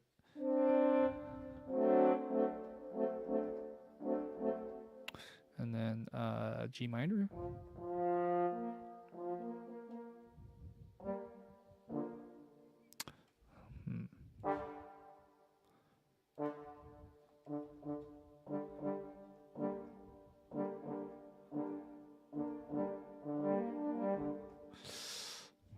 It's quite the stretch. Let's look at it from the horn concert, or transposing, I should say. So that would be in edit, transpose pitch. I mean, it's not awfully impossible, but it is on the low end, huh?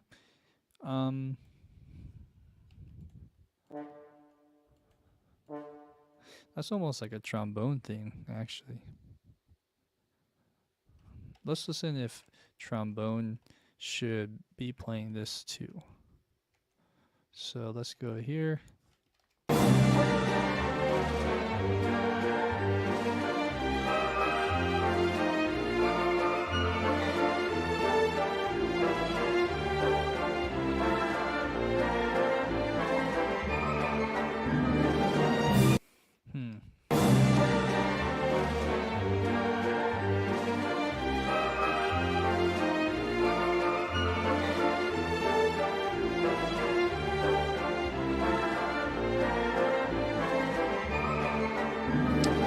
Yeah. It's hard to say. Theoretically, the trombones can double on all this, but that's a lot of upper woodwinds playing stuff, doing those chucks. But that sounds right to me. I mean, this could also be right.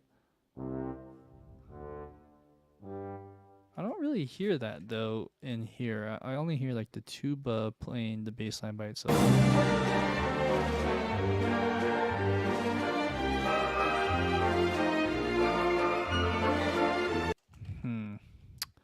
I might go with my gut instinct here and get rid of this and have the trombone participate in some of this. And it might make sense to use this line. So let's find 67. Okay, 67's around here. Okay, let's do a double line. So we see what's happening. And then that would make more sense in some ways. Let's think about this.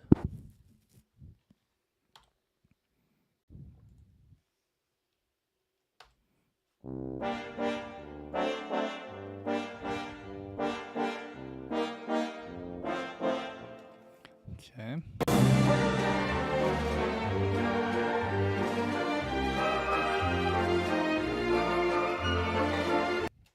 Okay. This is where you have to get it right the first time, or else then your ears play tricks on you when you're going doing comparisons between the two. Okay, I might go 2 bars at a time for this. This is again where it gets a little grueling, right? So let's try again.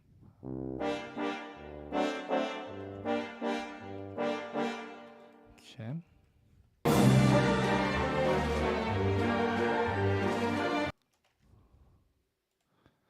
I mean, that sounds pretty good to me. Let's try again. The only thing I guess in question is this first one.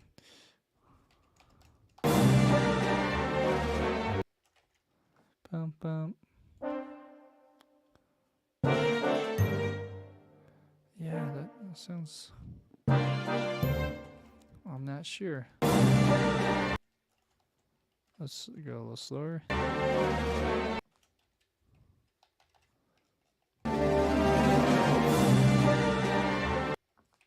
Boom, boom, boom.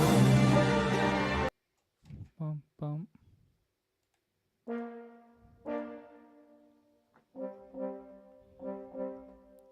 I'm not hearing G and C. I'm hearing G and D.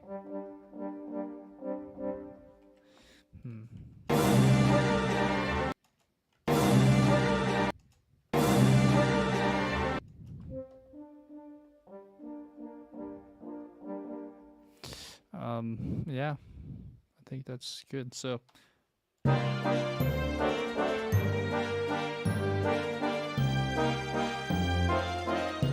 okay, let's listen to the next part.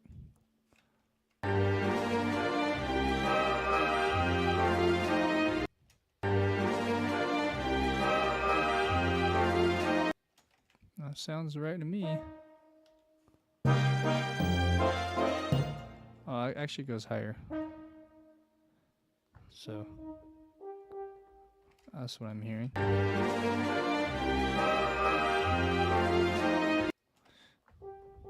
Okay, so that's not right, I don't believe.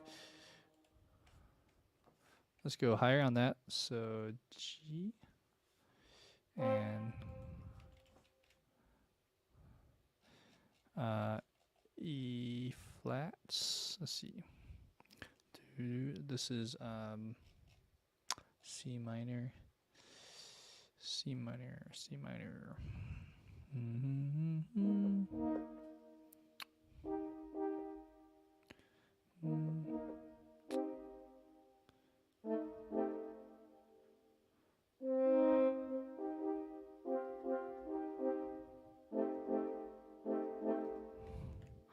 Do we hear that?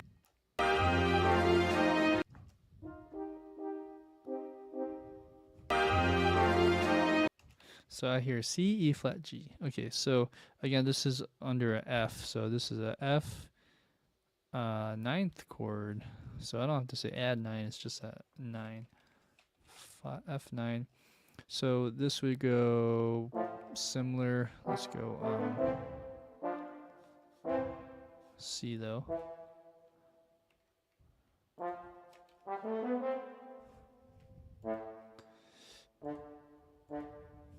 Let's get rid of these low notes for the horn. Give that to the trombone instead. Okay. Same here. Probably bounce out better. Although trombone probably does do a split. Let's see.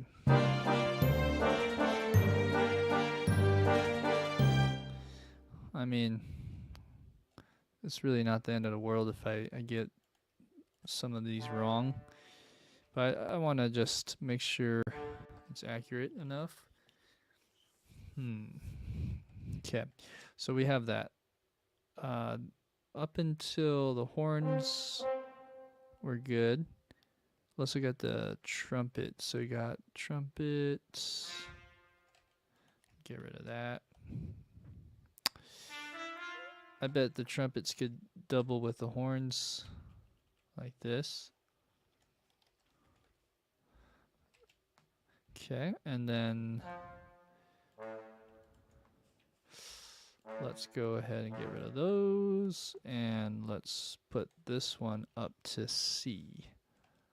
Okay, let's press play.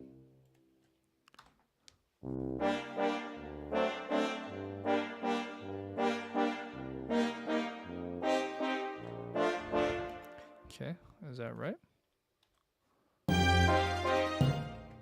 Yeah, it sounds.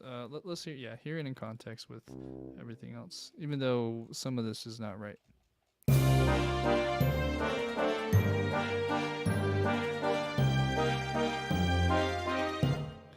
Okay, so I should probably delete all this, huh?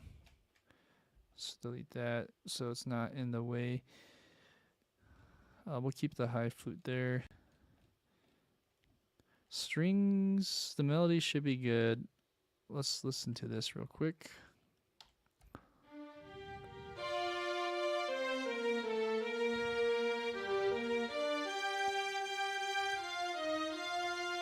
So this is in octaves.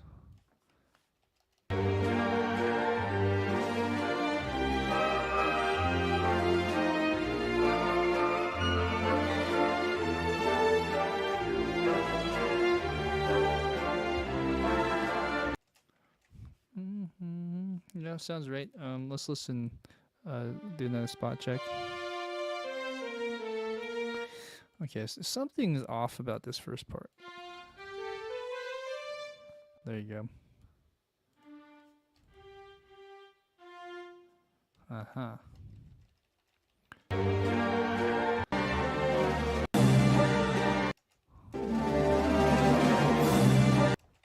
Hmm.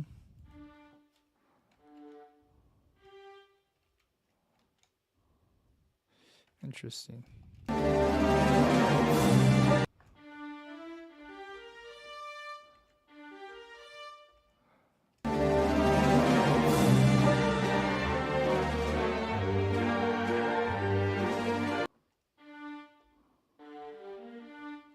Okay, so I need to just double up this down here but an octave lower. It should be good now.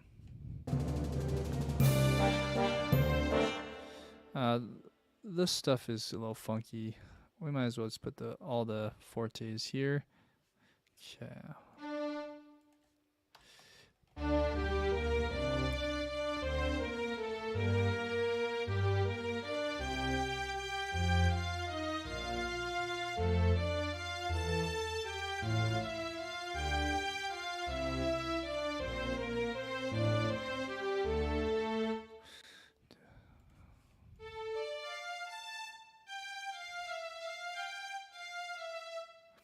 Let's figure out the chords here real quick. I think that would. I'm also looking up here, but this looks like a F chord of some kind, F minor or F. No, it's not F. It would be a B flat major 7 from one memory. So banana, but there's a F on the bottom.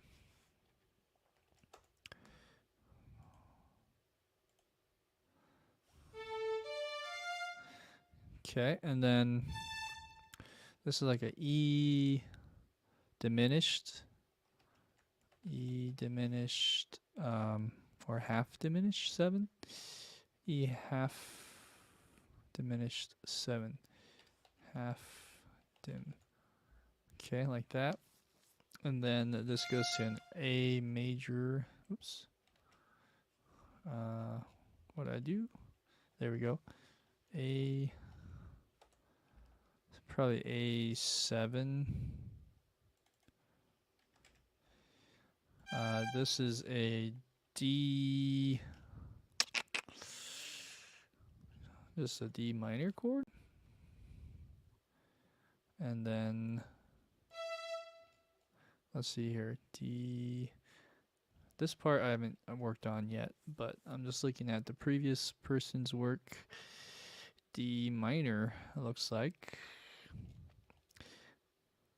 Next one would be probably a C. Although things are looking a little more dicey than I thought. Let's see, D, C minor, C, A, D, F. Interesting. I'd like to look at this one eventually. I'm not sure what that chord is. It sounds like maybe there's a mistake. Maybe the bass line is correct. Everything else isn't correct. Else, there's actually a part here that I think it repeats after. So let's see if we can find it. It goes da na na na na na na na na.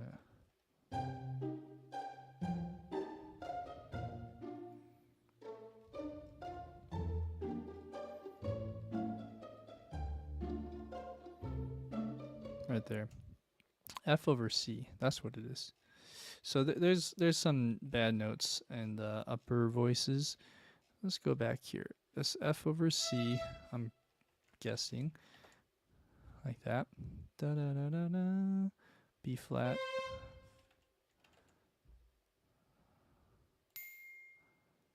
Oh yeah, what the you can say like a B flat add 9, but that melody is just doing like a passing tone. Let's just say B flat. Dun dun dun dun. Okay. I think this last or third to last chord probably is a A. But let's see, A, B flat, D, E. Let's look at that.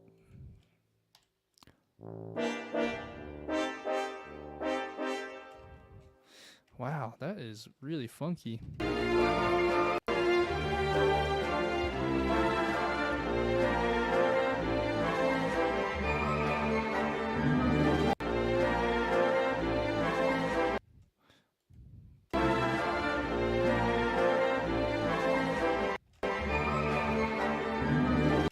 Oh, wrong keys. So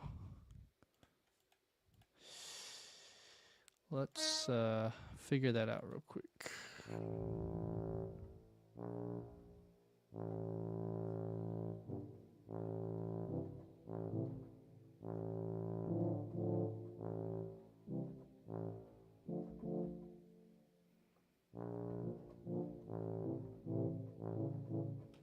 Is it just an A chord?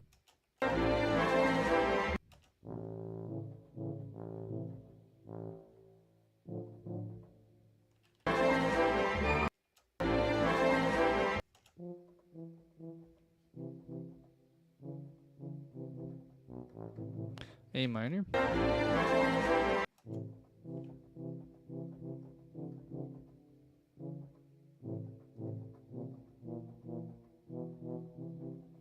I want to say it's A minor. Okay, so let's put A minor there. And then that makes sense because that's the second before going to the 5, which is D.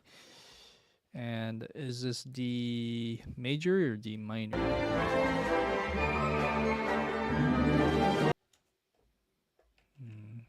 It sounds like D major.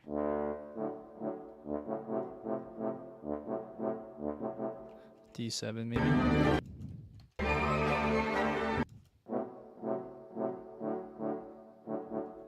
Or it could just be D.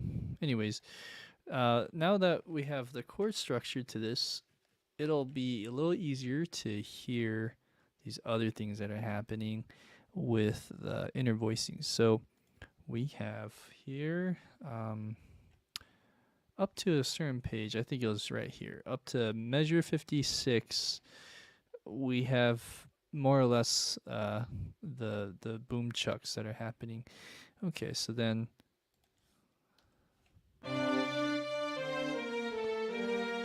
okay, now let's solo the accompaniment only.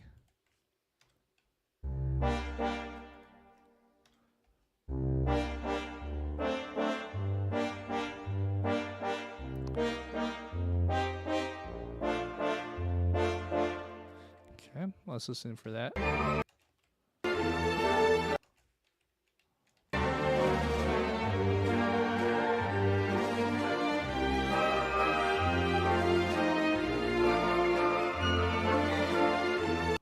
Okay, that sounds good.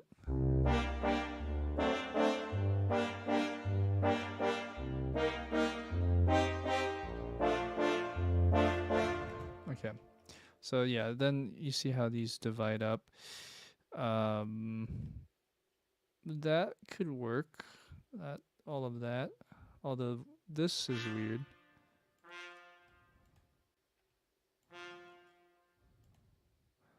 Let's move this up to B flat at least, or an F. Let's just do a B, D and F, like that, because we're in a B flat chord here. So let's listen again.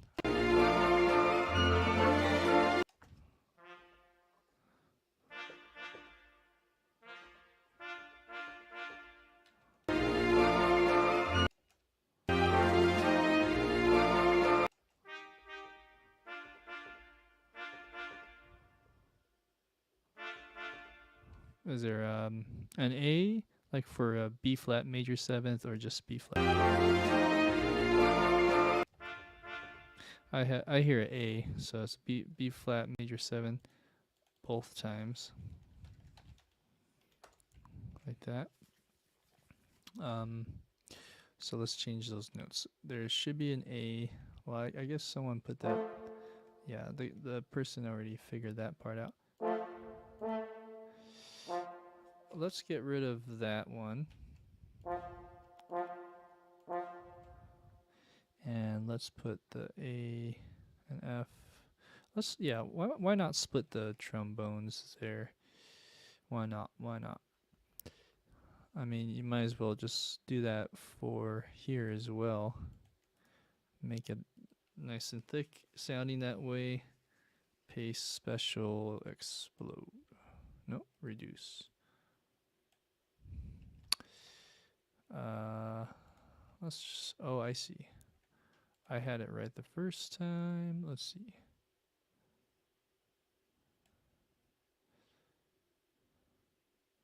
Yeah. Although something's funky there. So these are doing unisons. Ah, that's tricky. Let's reevaluate our horn 2 and trombone real quick.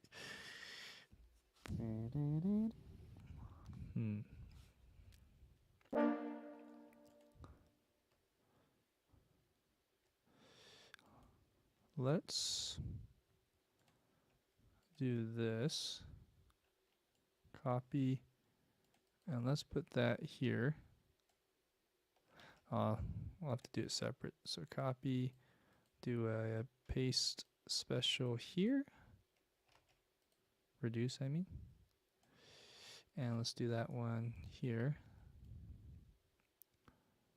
Reduce, okay. For these ones, let's go here. Oh, you know what? Let's just type it in. It'll be faster. There you go. And I'm just gonna do the thirds for these ones. Third minor. Same thing here. I'll copy that over. And then this should be also a third. E flat on a trombone is doable. It's high.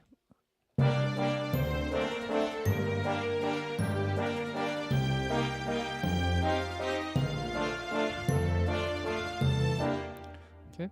Another option is bring this down to an F, or excuse me, an A. Yeah, let's do an A.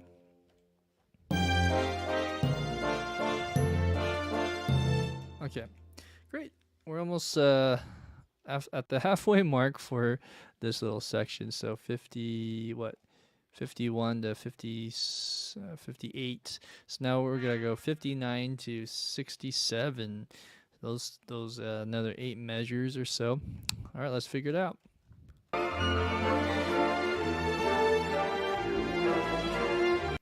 Okay, those two chucks are the same for those 2 bars. I believe so.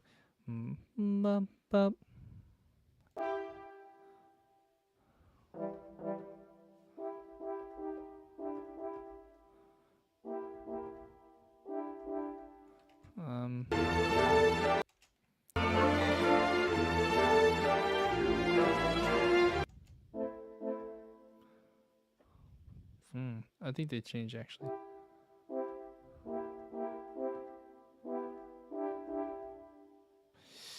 That's hard to hear. I only hear E and G here.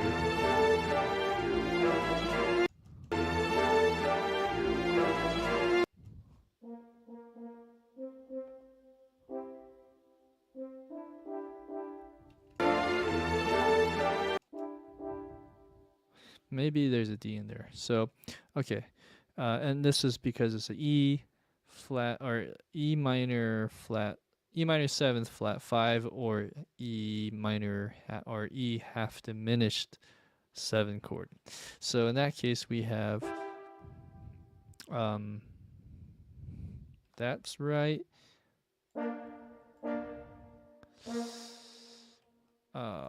That could be right, but let's just get rid of it. I don't want it I want to thin it out just a little bit, and then this one would be too high, so let's go like that. And then trombone, let's see. Why not? Let's do that. And then let's just copy that over here, although it does change to A7.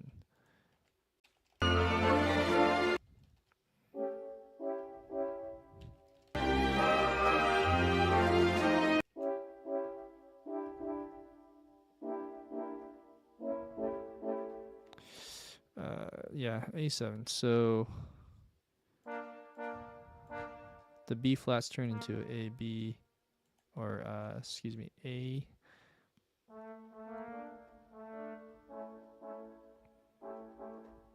So D's turn into C sharp, and that's good. Let's listen.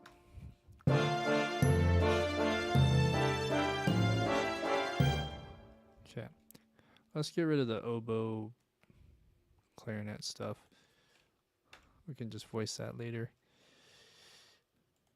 Might as well do it for this whole area. All right, and I just saved, and it's taking a sec. Okay. All right, so we just did 59 and 60. Here is 61. And let's speed it up. So here's 61.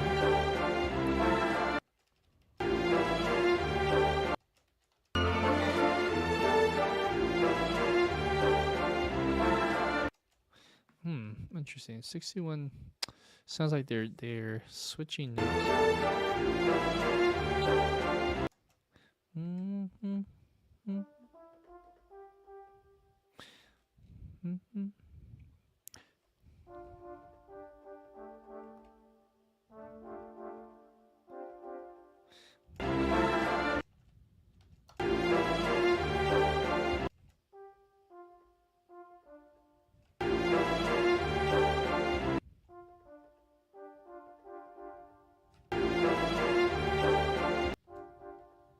Almost sounds like that.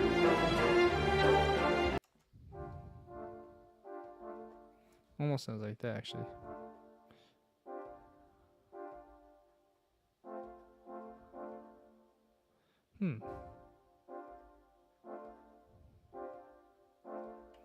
Well, if we did that, so that's C, D, F, and G. C, D, F, and G.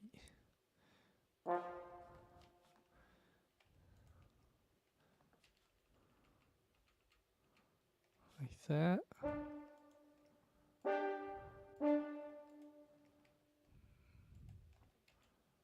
Like that. Let's do C and D here. C natural. Yeah, C natural and D. Okay. Trumpets can play that. Let's just double that.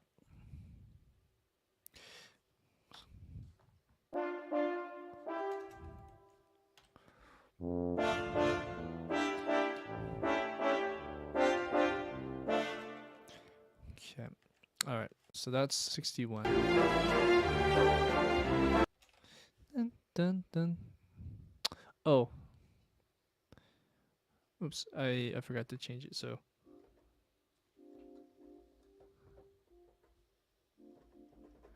Okay. Yeah.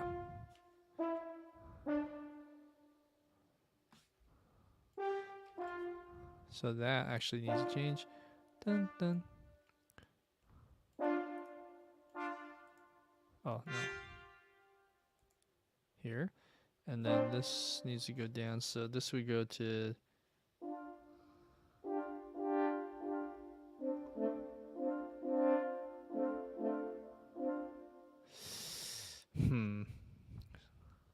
It's tricky. C and A.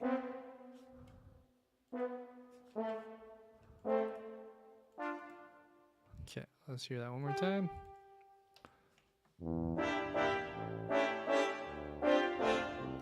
Okay, all right.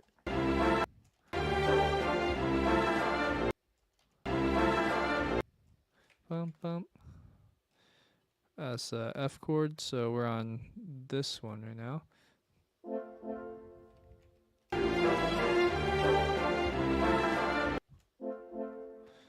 F chord basically. So let's put the F on the top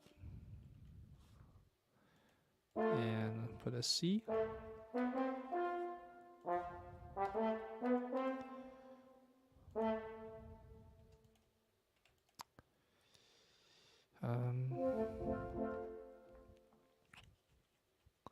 Yeah, let's do that. Let's double that here. Why not? Let's do that. Okay, let's listen.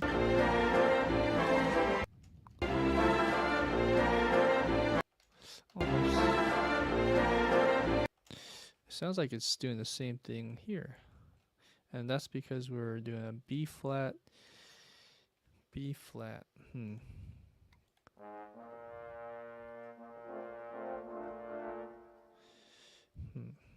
Okay.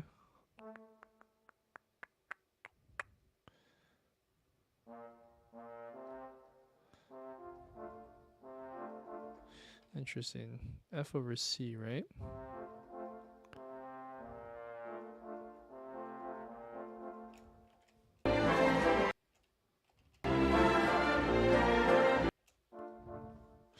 Maybe it changes to a D here. There you go.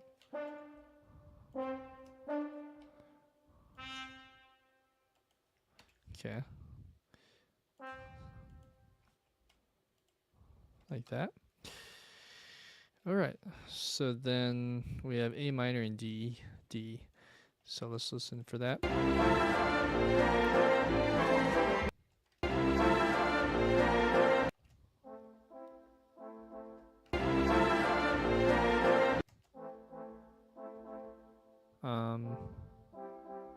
What is that? It's an A minor chord here on 63.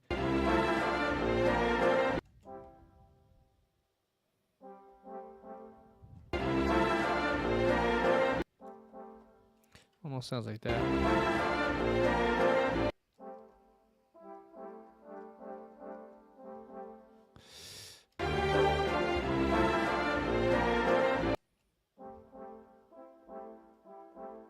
I don't know if I hear E.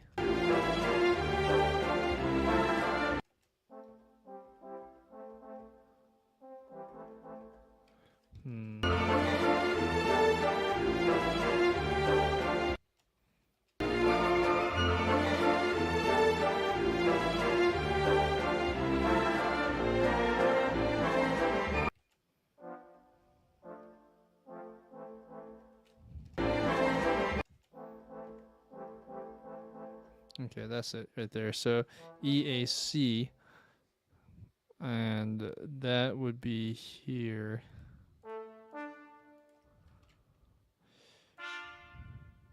Am I right? Nope, that was the wrong chord.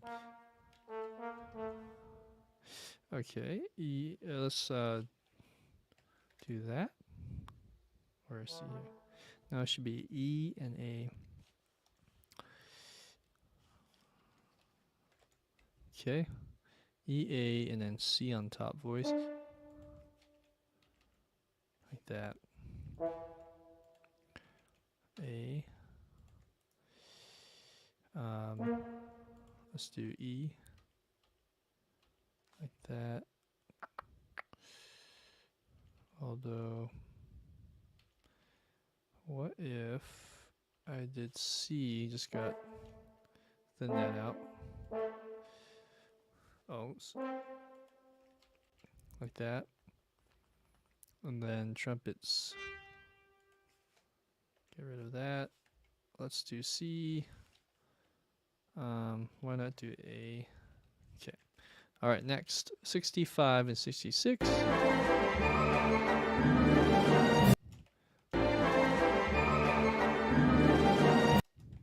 Bum bum. Bum bum bum bum.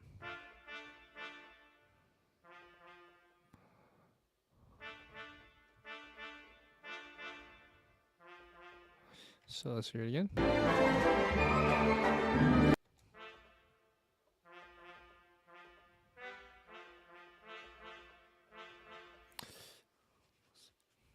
Yeah, let's do a lower line. That sounds about right. D, F, A. Okay, so then we go here. D. Let's add a third above. Okay, we'll copy this one to this one. Let's get rid of the bottom note.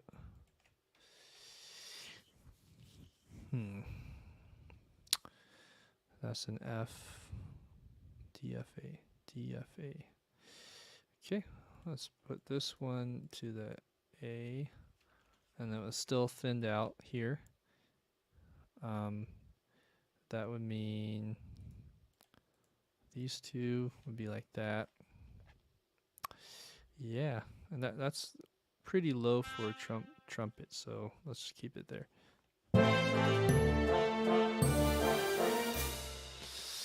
Okay, that might not be 100% right, but let's listen from here. Okay, actually, I got an idea. Let's add a string violin and viola, and let's press play again.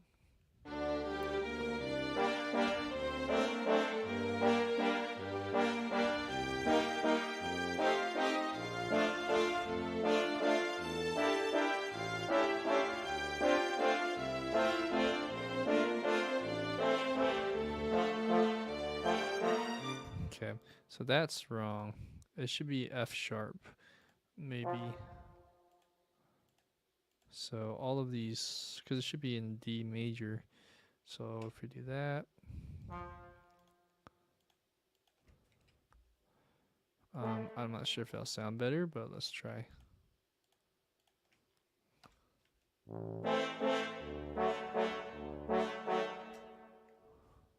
Oh, something happened there.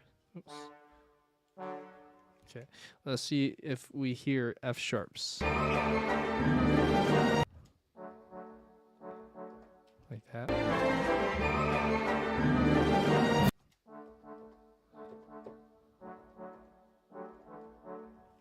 I'm not sure. I mean, there probably is an F sharp in there, but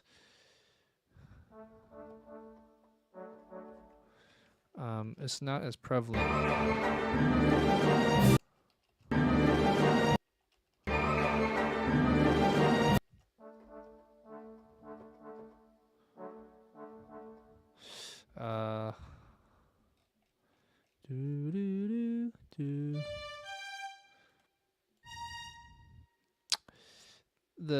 The F sharp would rub against this G. It's not a big deal, but it's something to consider. So then in that case, what if we got rid of this, or instead of getting rid of it, we just do it in fifths, like that. And let's put this in like that. And what if we do D instead? For this one, let's go fourth. Oops. Like that. That might be better. Let's hear.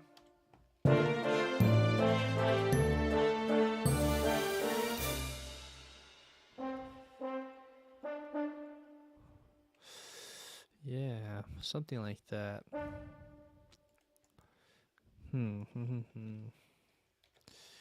Let's see.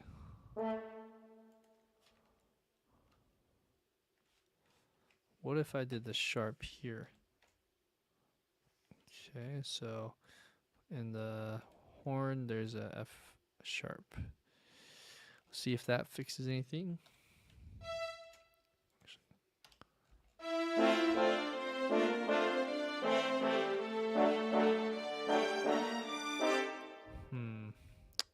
That's a little funky still. Let's hear it again from here. Okay, so we got boom and boom.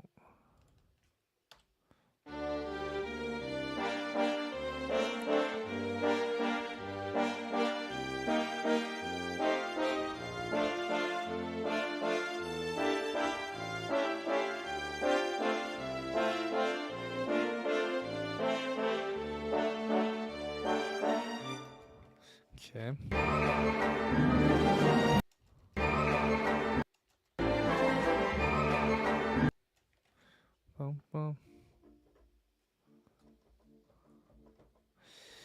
bum. Hmm.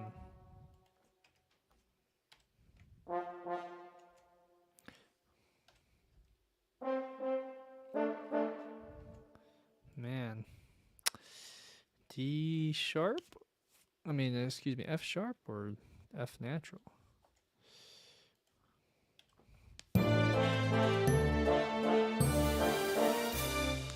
Yeah. Maybe no F at all. Because then it would thin out a lot of things, but we could try that.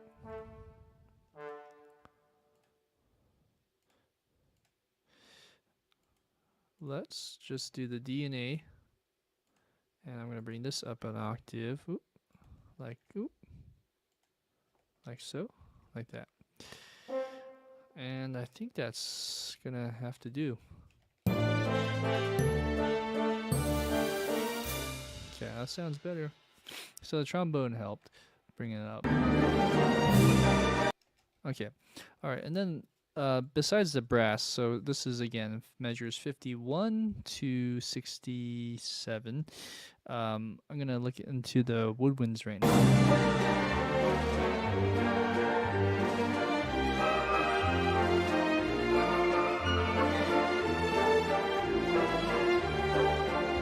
Okay, so there's some runs that are embellishing around, and it looks like they might have already done this. And when I say they, the previous person that was transcribing this, although there's just, you know, a few wonky things like this happening. This should be in octaves, I believe. Or I'm wrong. Maybe because the flute's so low, it's doing that on purpose. Anyways, let's listen for it, and let's also orchestrate it downwards. Okay, let's turn on flutes, clarinet, bassoon. Okay. While we're here, let's also bring down the brass, because the brass is really loud in your face. So let's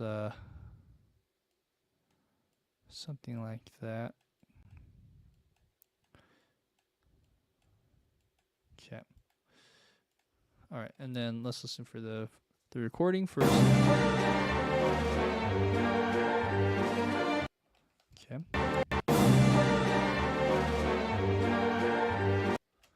Dun, dun, dun, dun, dun, dun.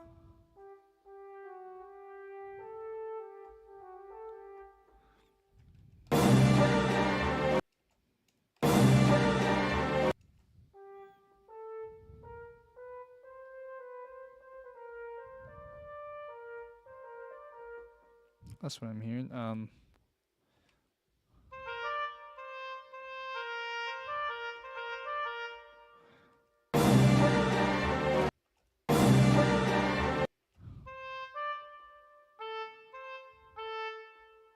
It's not exactly.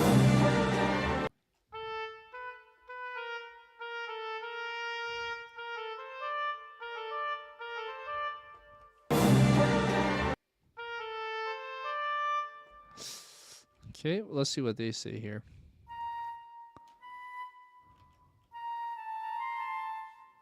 Da-da-da-da-da. Okay, if I were to just double that so it's louder, let's do an oboe. Excuse me. Let's do like that actually. Let's get rid of the English horn. Okay, let's say it does that. Okay.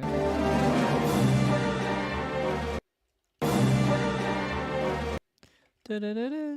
I don't hear like a lower note after that, so I think it's da-da-da-da. That. Although that looks weird. Okay, wait, what's happening here? Delete. When I do that, it's pulling things over. Why is that? Is it because of this?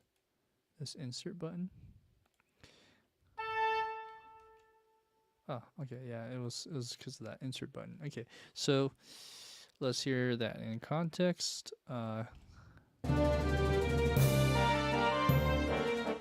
I think it needs to go higher. Da-da-da-da.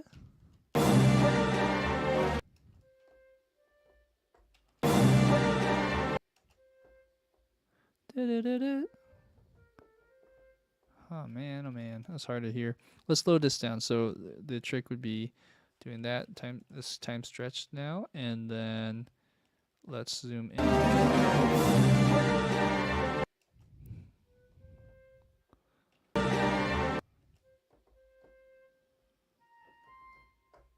Yeah. Oh.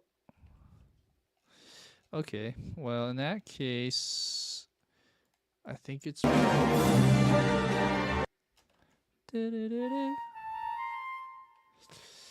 Okay, this would probably be slurred.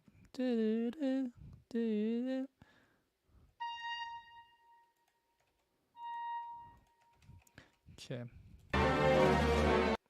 And I'm not sure if the clarinets would be in octaves like this or the oboes, but it's in the range. I'll think about some more.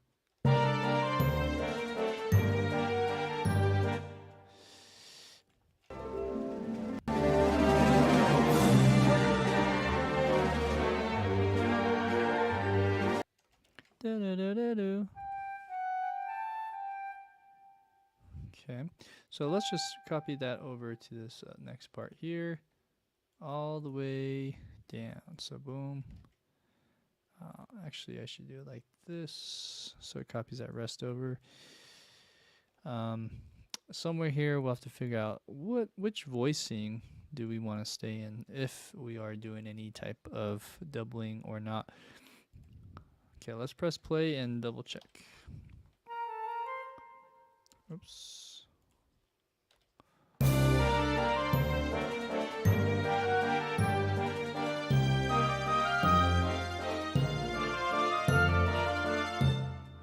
Okay, let's see if that's right here.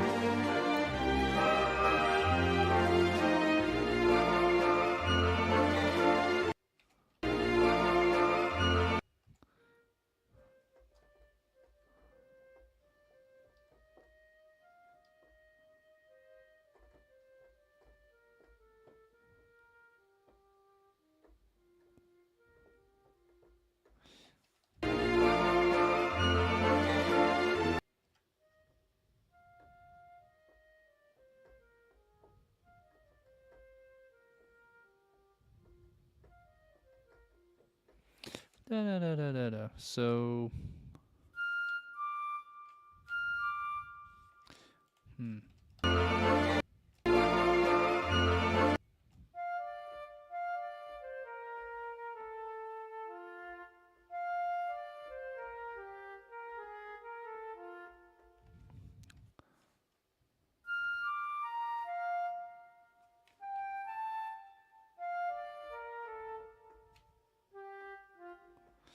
let's see.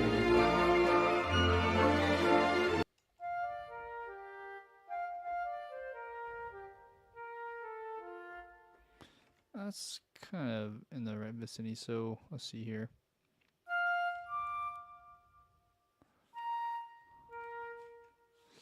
This might have to change. And then this would go, oh, hello, B flat.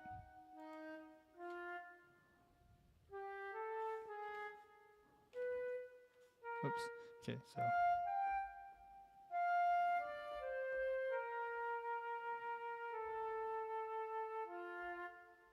Say A and F.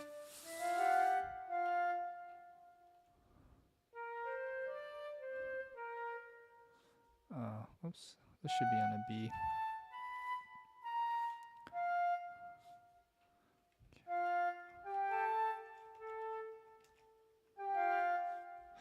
Okay, so if I were to correct that over here, that might sound better now. Huh. I does some weird stuff. The insert voice. Okay, let's hear it from here.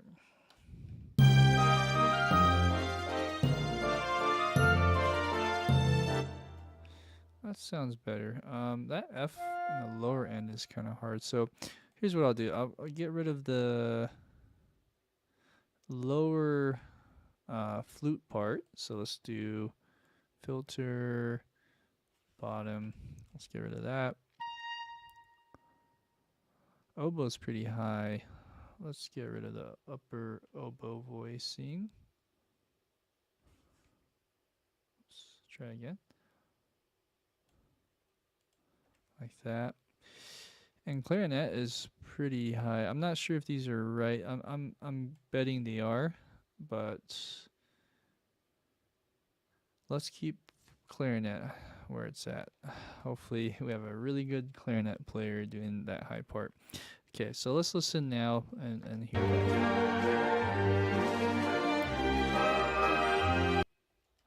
Okay, oops.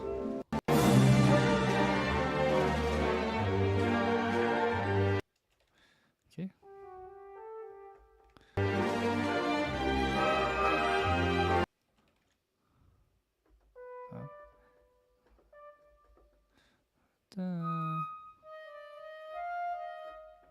That's about it.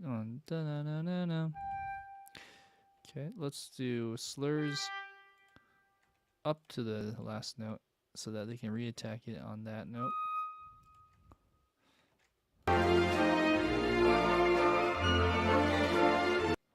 Okay, let's double check that run.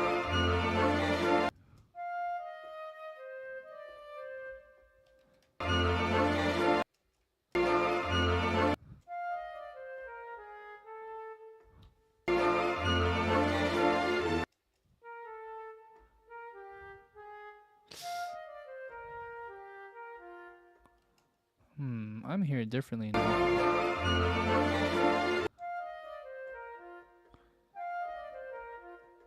I'm hearing that now. Crap. So that means I need to change this.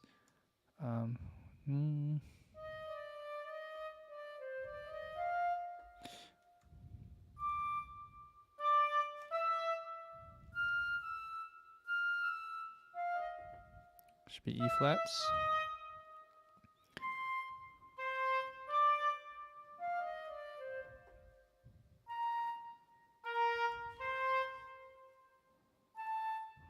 And this will be B flats.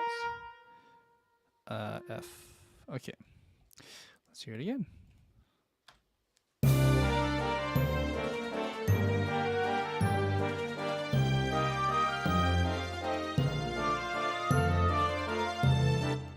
Okay. That sounds about right now. Okay, so then let's finish it off, shall we? We're really close to getting this part out of the way, and I think we'll call it good after that. We got some snare drum. That's not a big deal. We could figure that out later. Okay, so let's call it good after this. 59 through 66. Here we go. 59 through 66.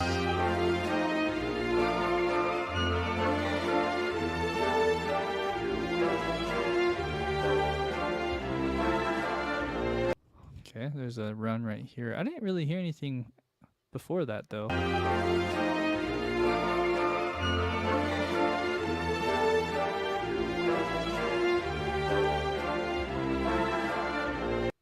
Da-da-da. So like at 64. Da-da-da-da. Da-da-da-da.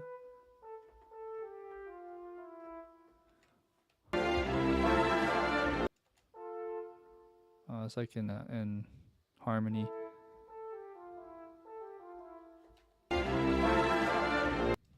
Da-da-da.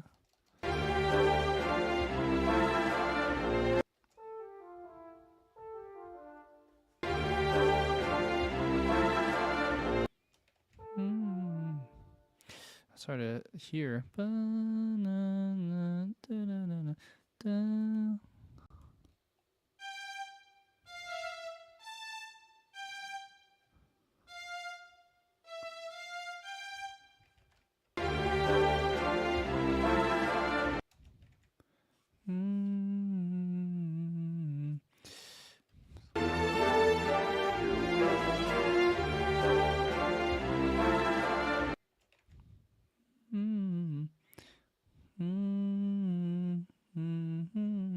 So it's on this chord, on the F over C chord. That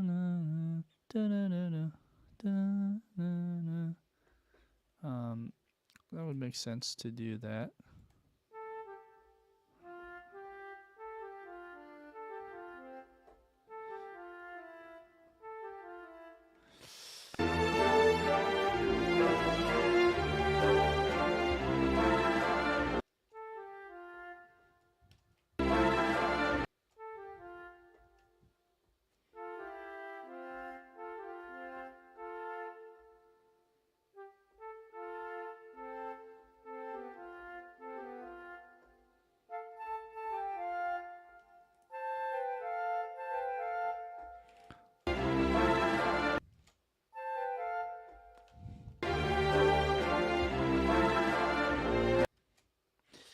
I hear 3 notes, but there could be a 4th one.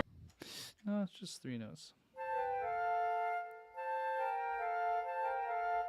Maybe a B flat in there. Okay, so let's put that in. So 1, 2, and 3. So this is on this measure 62. We're gonna do da da A like that. Okay, so that's the flute part. Let's on the oboe, let's do the same thing. Okay, and then here let's do the same thing, but we'll add interval of that. Excuse me, that. So 6 below.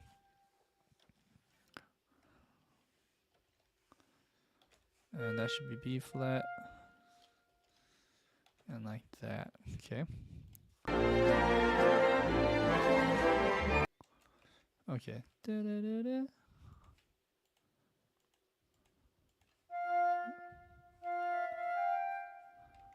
Okay, I hear something else.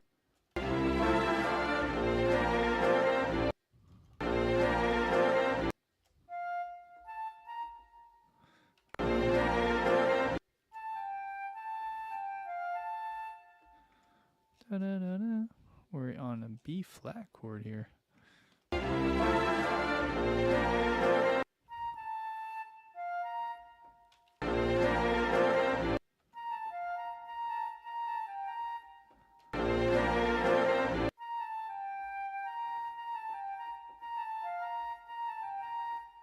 So something like that. It's going higher actually, so this is wrong. B flat. Let's just delete all this.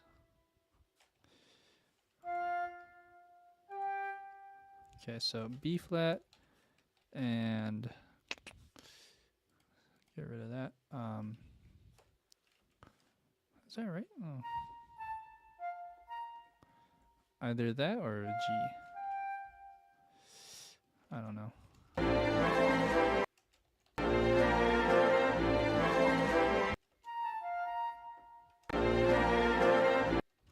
Let's say F. Okay. I can't tell if there's any harmonies for that, but I'm guessing there is. So then,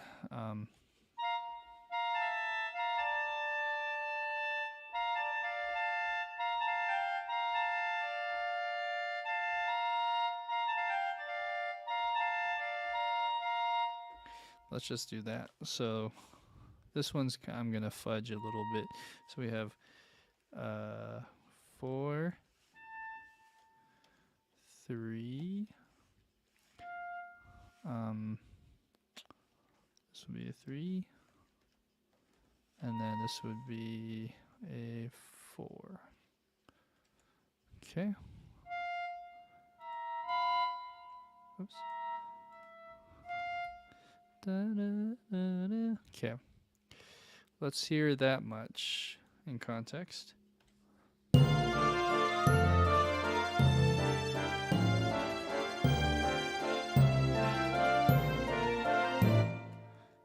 Da-da-da. Nah. I want to say there's a G. Okay. Okay. Da-da-da. Oh man, it's so hard to hear. Da-da-da-da.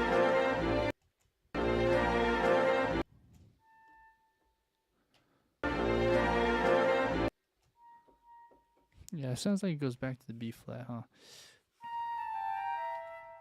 Okay. And the next.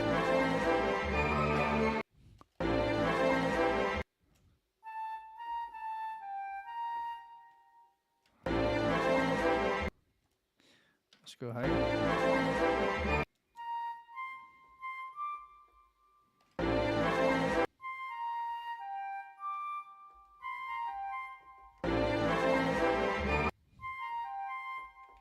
Okay, then we have that. So let's see. Wow, look at this. This is going over the bar line. There's something funky here. Let's move that over.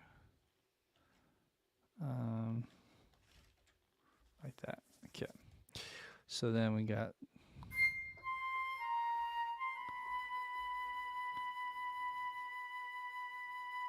Uh-oh. I got a stuck note, guys. So let's find it. We're in flute. How do I open this?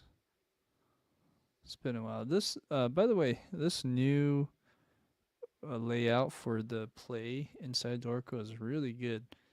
I should export more, but anyways, there we go. There's a little panic button. Okay, let's go back to my right, and I'm really close. I'm excited to get this section done. Okay, anyways, let's hear that again.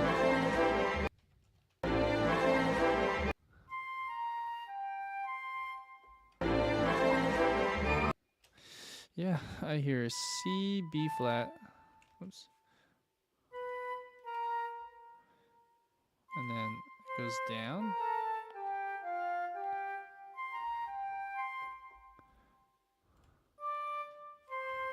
Okay. Let's get rid of this.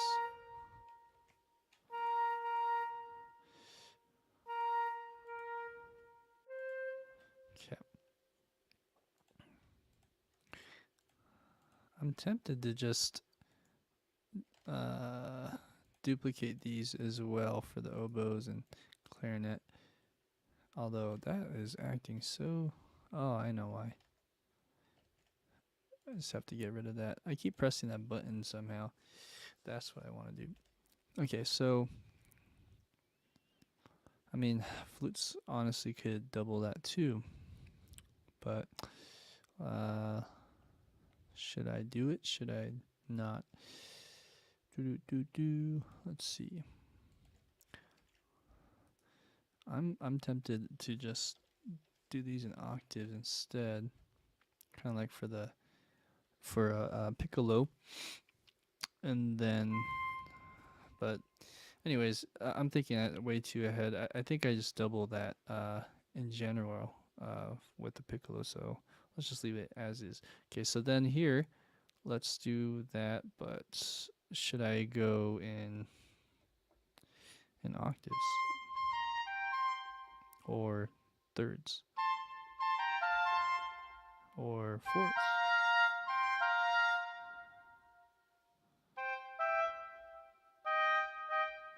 And what chord is this? A minor.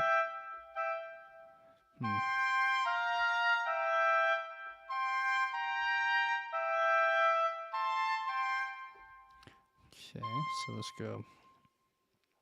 Let's do 4, 3. Well, let's listen to it actually one more time.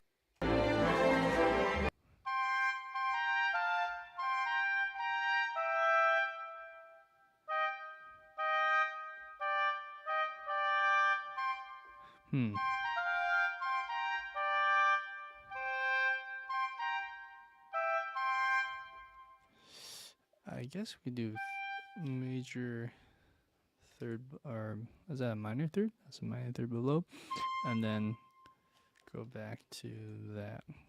Okay, next.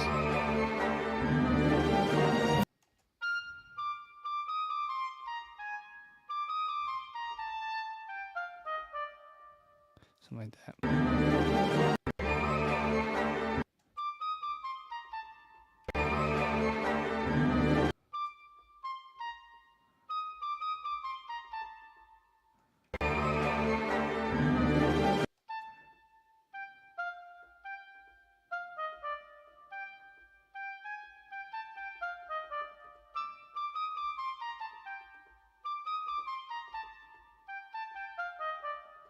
I think that's what it's doing. Okay, let's get rid of these top notes. And there you go. Okay, so we have, that's wrong.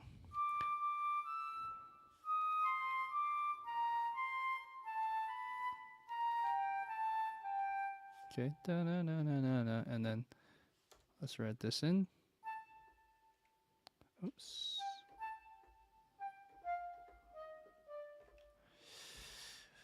I think that's it. Now, are there melody? Is the melody being reinforced by a little harmony from that? I hear it. Yeah, it's hard to hear what note.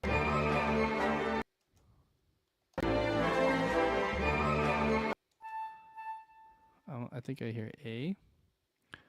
So, like that.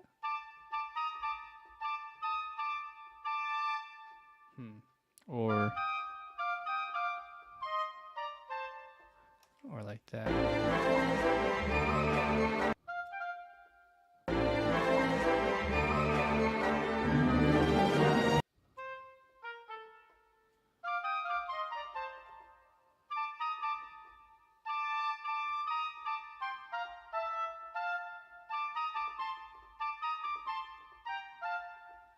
Okay, I think that sounds better. So we go.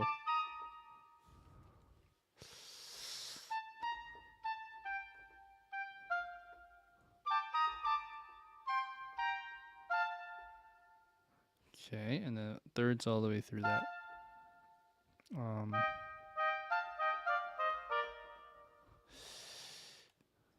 Okay. E flat.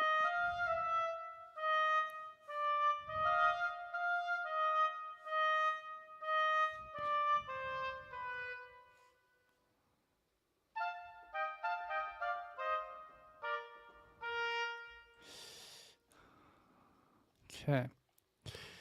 I don't know what this is doing right here with this English horn, so let's just get rid of it.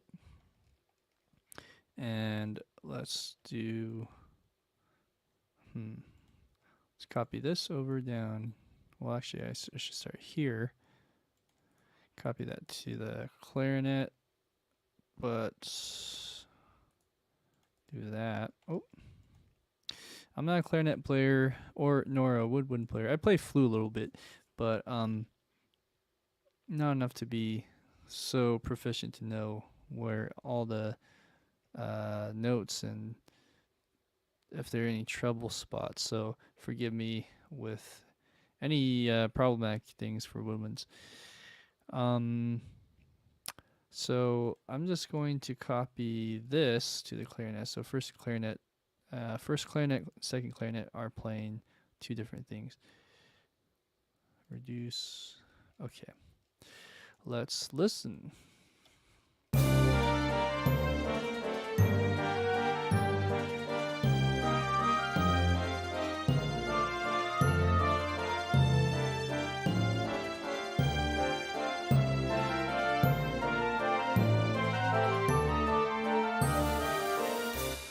Okay, so not quite right in my ears. What's also bothering me is this timpani is pretty loud, so just as that goes, let's just make it quieter that way. Oh, weird.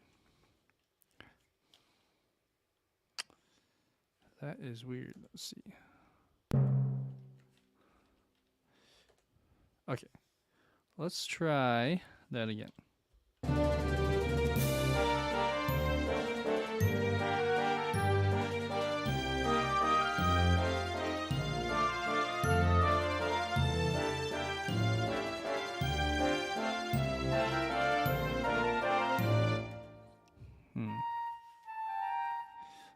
That part's a little funky.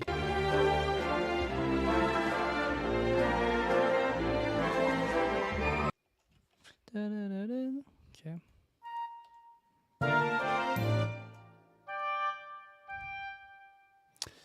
That's somewhere there. Da-da.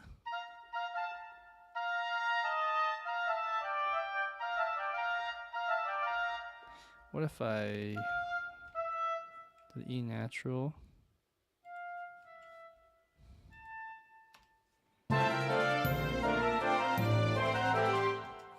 Yeah, that sounds better. Okay, and then this part.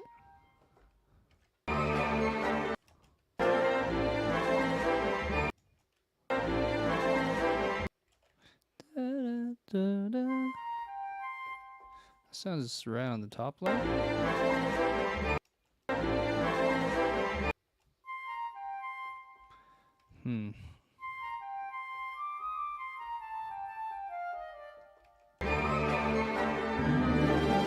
Oh, that changes.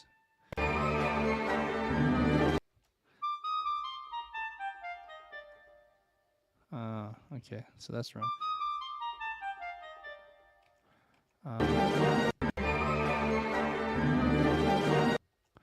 It keeps going though.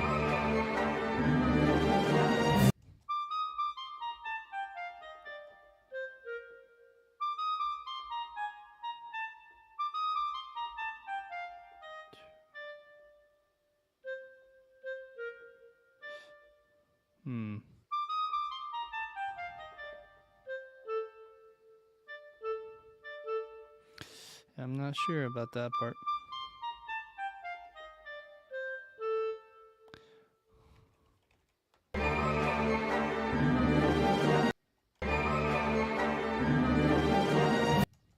Oh man.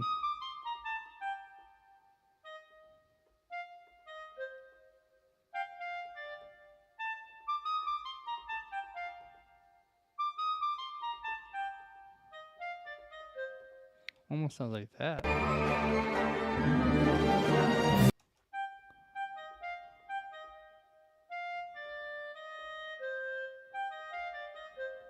Oh man, I don't know.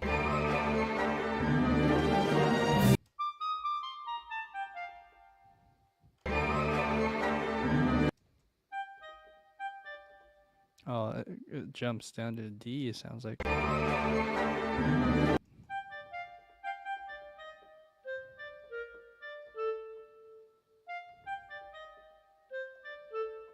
Okay, let's say it was that. Dun, dun, dun, dun, dun, dun.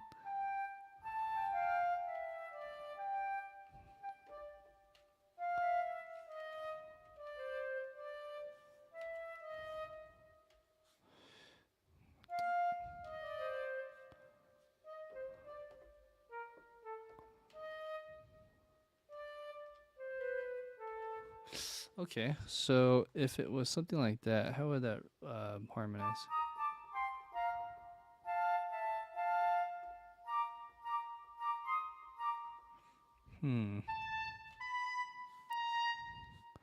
Well, let's see.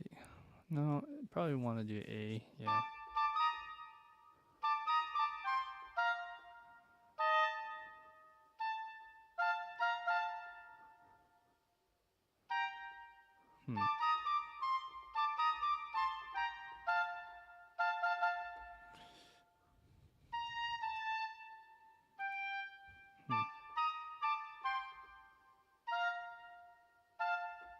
So F instead.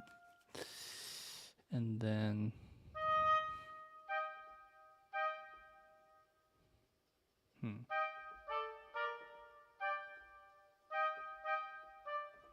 maybe stop harmonizing and double this. Let's listen.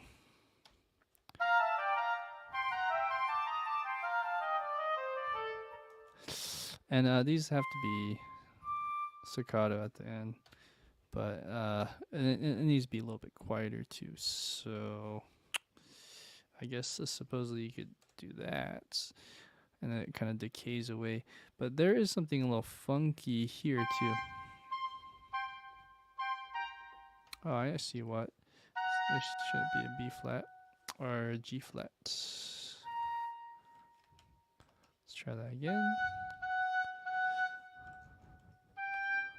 Okay, that's a good step forward.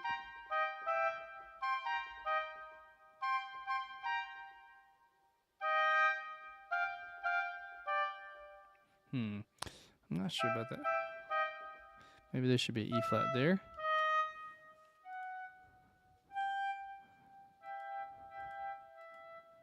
And let's see what chord we're on here. An A minor, aren't we? Let's just do E natural. Okay, let's hear it again. Oops.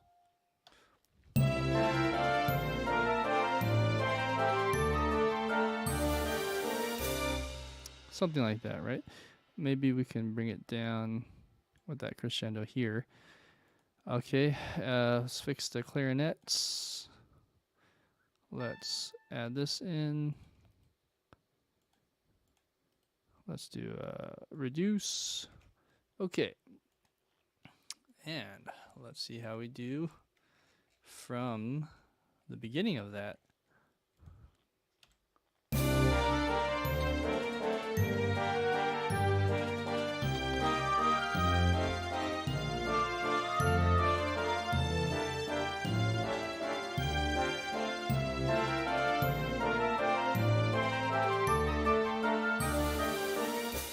Okay.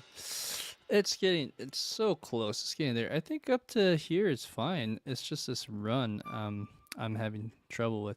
And if I can get this run down, we can pretty much call it good for today. Yeah, just 3 hours of focused listening. It's good practice.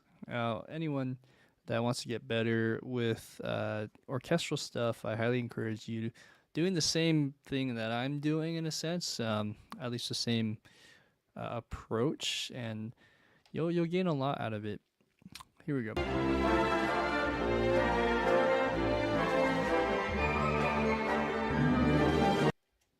And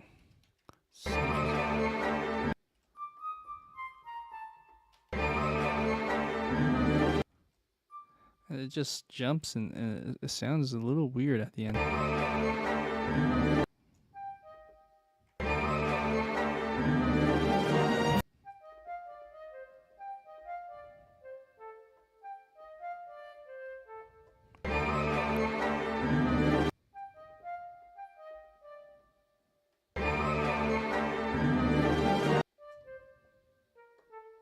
Oh, maybe that's what it is. Okay, so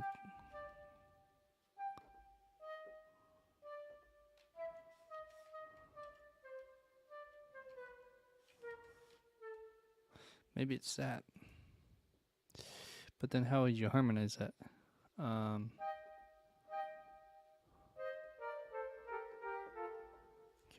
Let's just do in thirds. So we have this B flat, G, A, and it should probably be F sharp. Huh? Let's just go back to A like that. Okay. Well, let's do it one more time. So delete this, do that. There you go. Copy that. Let's do another paste reduce. Okay, and let's hear it again.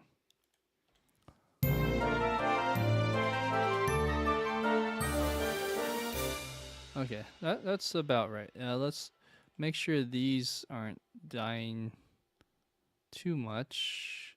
Maybe just towards the end where you can't really hear it. Okay, and then snare, bass, bass drum. That's really easy. It's just snare. Let's see. Snare's doing chuck chuck. the bass drum's doing boom, something like that. And essentially you're just doing the booms on all of the other beats. Okay.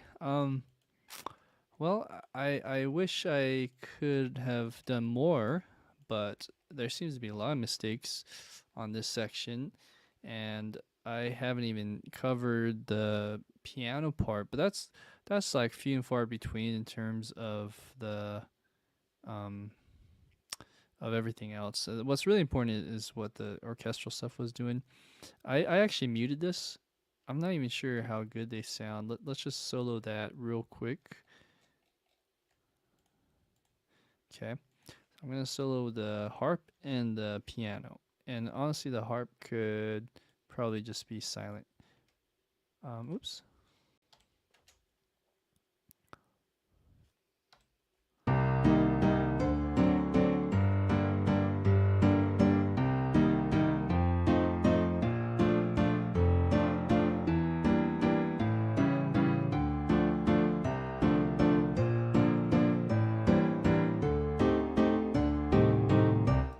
Okay, so I'm just going to copy what the low string and brass does there and here. Oops, here. Okay, all right. Let's get rid of the harps completely from that point on. Let's see. I'm not sure about this next part. We'll leave it as is. And I think we have everything we need. Piano can be a little quieter, of course, and this is just a mixing kind of, well, let's do this. Let's just bring the piano down here, like so. Okay, and let's hear that in context around here.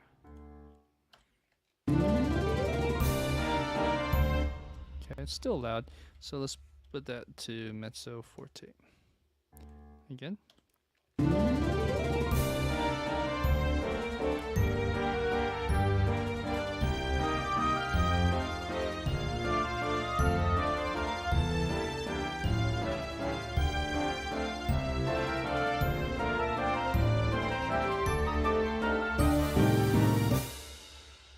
Okay.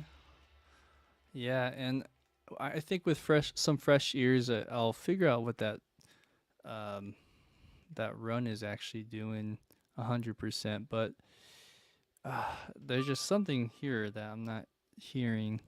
You know what?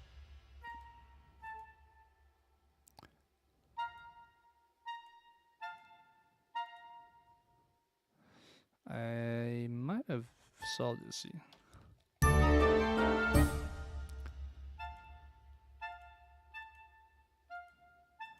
Huh.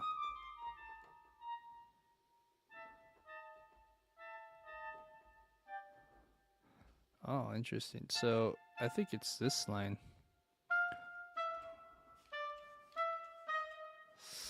Whoo, E flat. Interesting.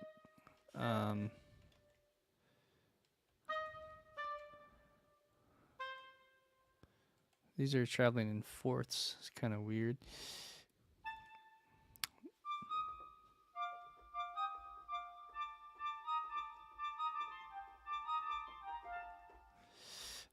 That could be all wrong in general. So what if I just did that?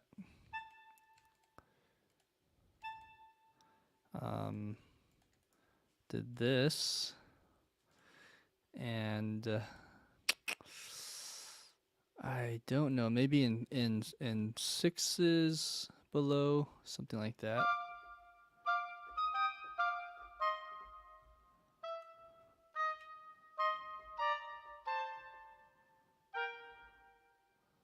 Okay.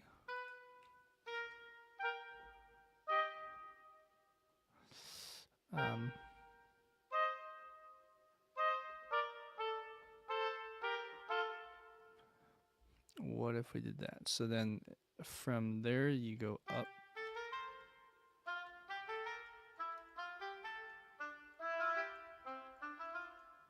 Like that. Okay, let's press play.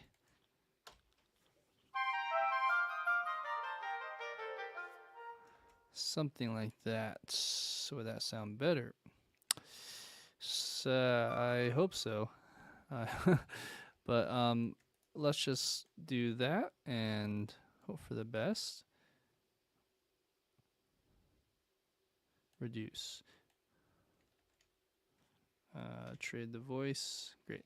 Okay. There's some there's some slurring stuff that we could do here. So dia dia da dia da da da da dia dia da da dia dia. I guess we can slur that whole thing.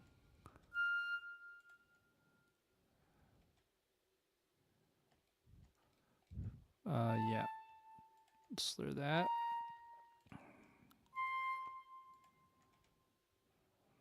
Okay. All right. Let's go ahead now. At this point, I'm feeling pretty good with where we're at. So, and where are we in terms of revising this stuff? We did 0 or measure 1, I should say, measure 1 to 67. So let's play measure 1 to 67 all the way through. I don't trust what happens after on 68 to the end, but this is probably good enough, honestly, to go to through to the Cubase side on the next episode is what I'm hoping for. And if you guys are watching and eventually you want to do your own mock-up or just for your own study purposes, I will have this transcription out somewhere, whether it's just like on the descriptions for the Cubase or it's in my newsletter, whatever it is. Be sure to subscribe to my newsletter and the channel. Hit the like video if you're finding this video to be useful in any way. I usually use Cubase to do mock-ups, but I decided to go this route and go be in touch with my classical side and do the good old sheet music. This is a good practice, and it makes you visualize notes differently. It opens up a different part of your brain when you're doing stuff like this. It's a lot of work, as you can see. I spent just 3 hours today on like 16 measures or so. So that's just how it goes sometimes. This is a dense section that I was working on as well. So anyways, I hope you guys are enjoying it. I'm going to go ahead and press play from the very beginning to where we just left off.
Okay, I think I got that right. That rundown right. towards the end. So yeah, it's coming along. There was one mistake or something funky I heard right here. So this was at measure 27. I think maybe it should just be a natural. Um,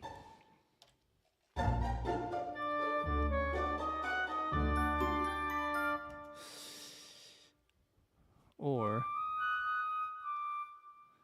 what is this? This is a E.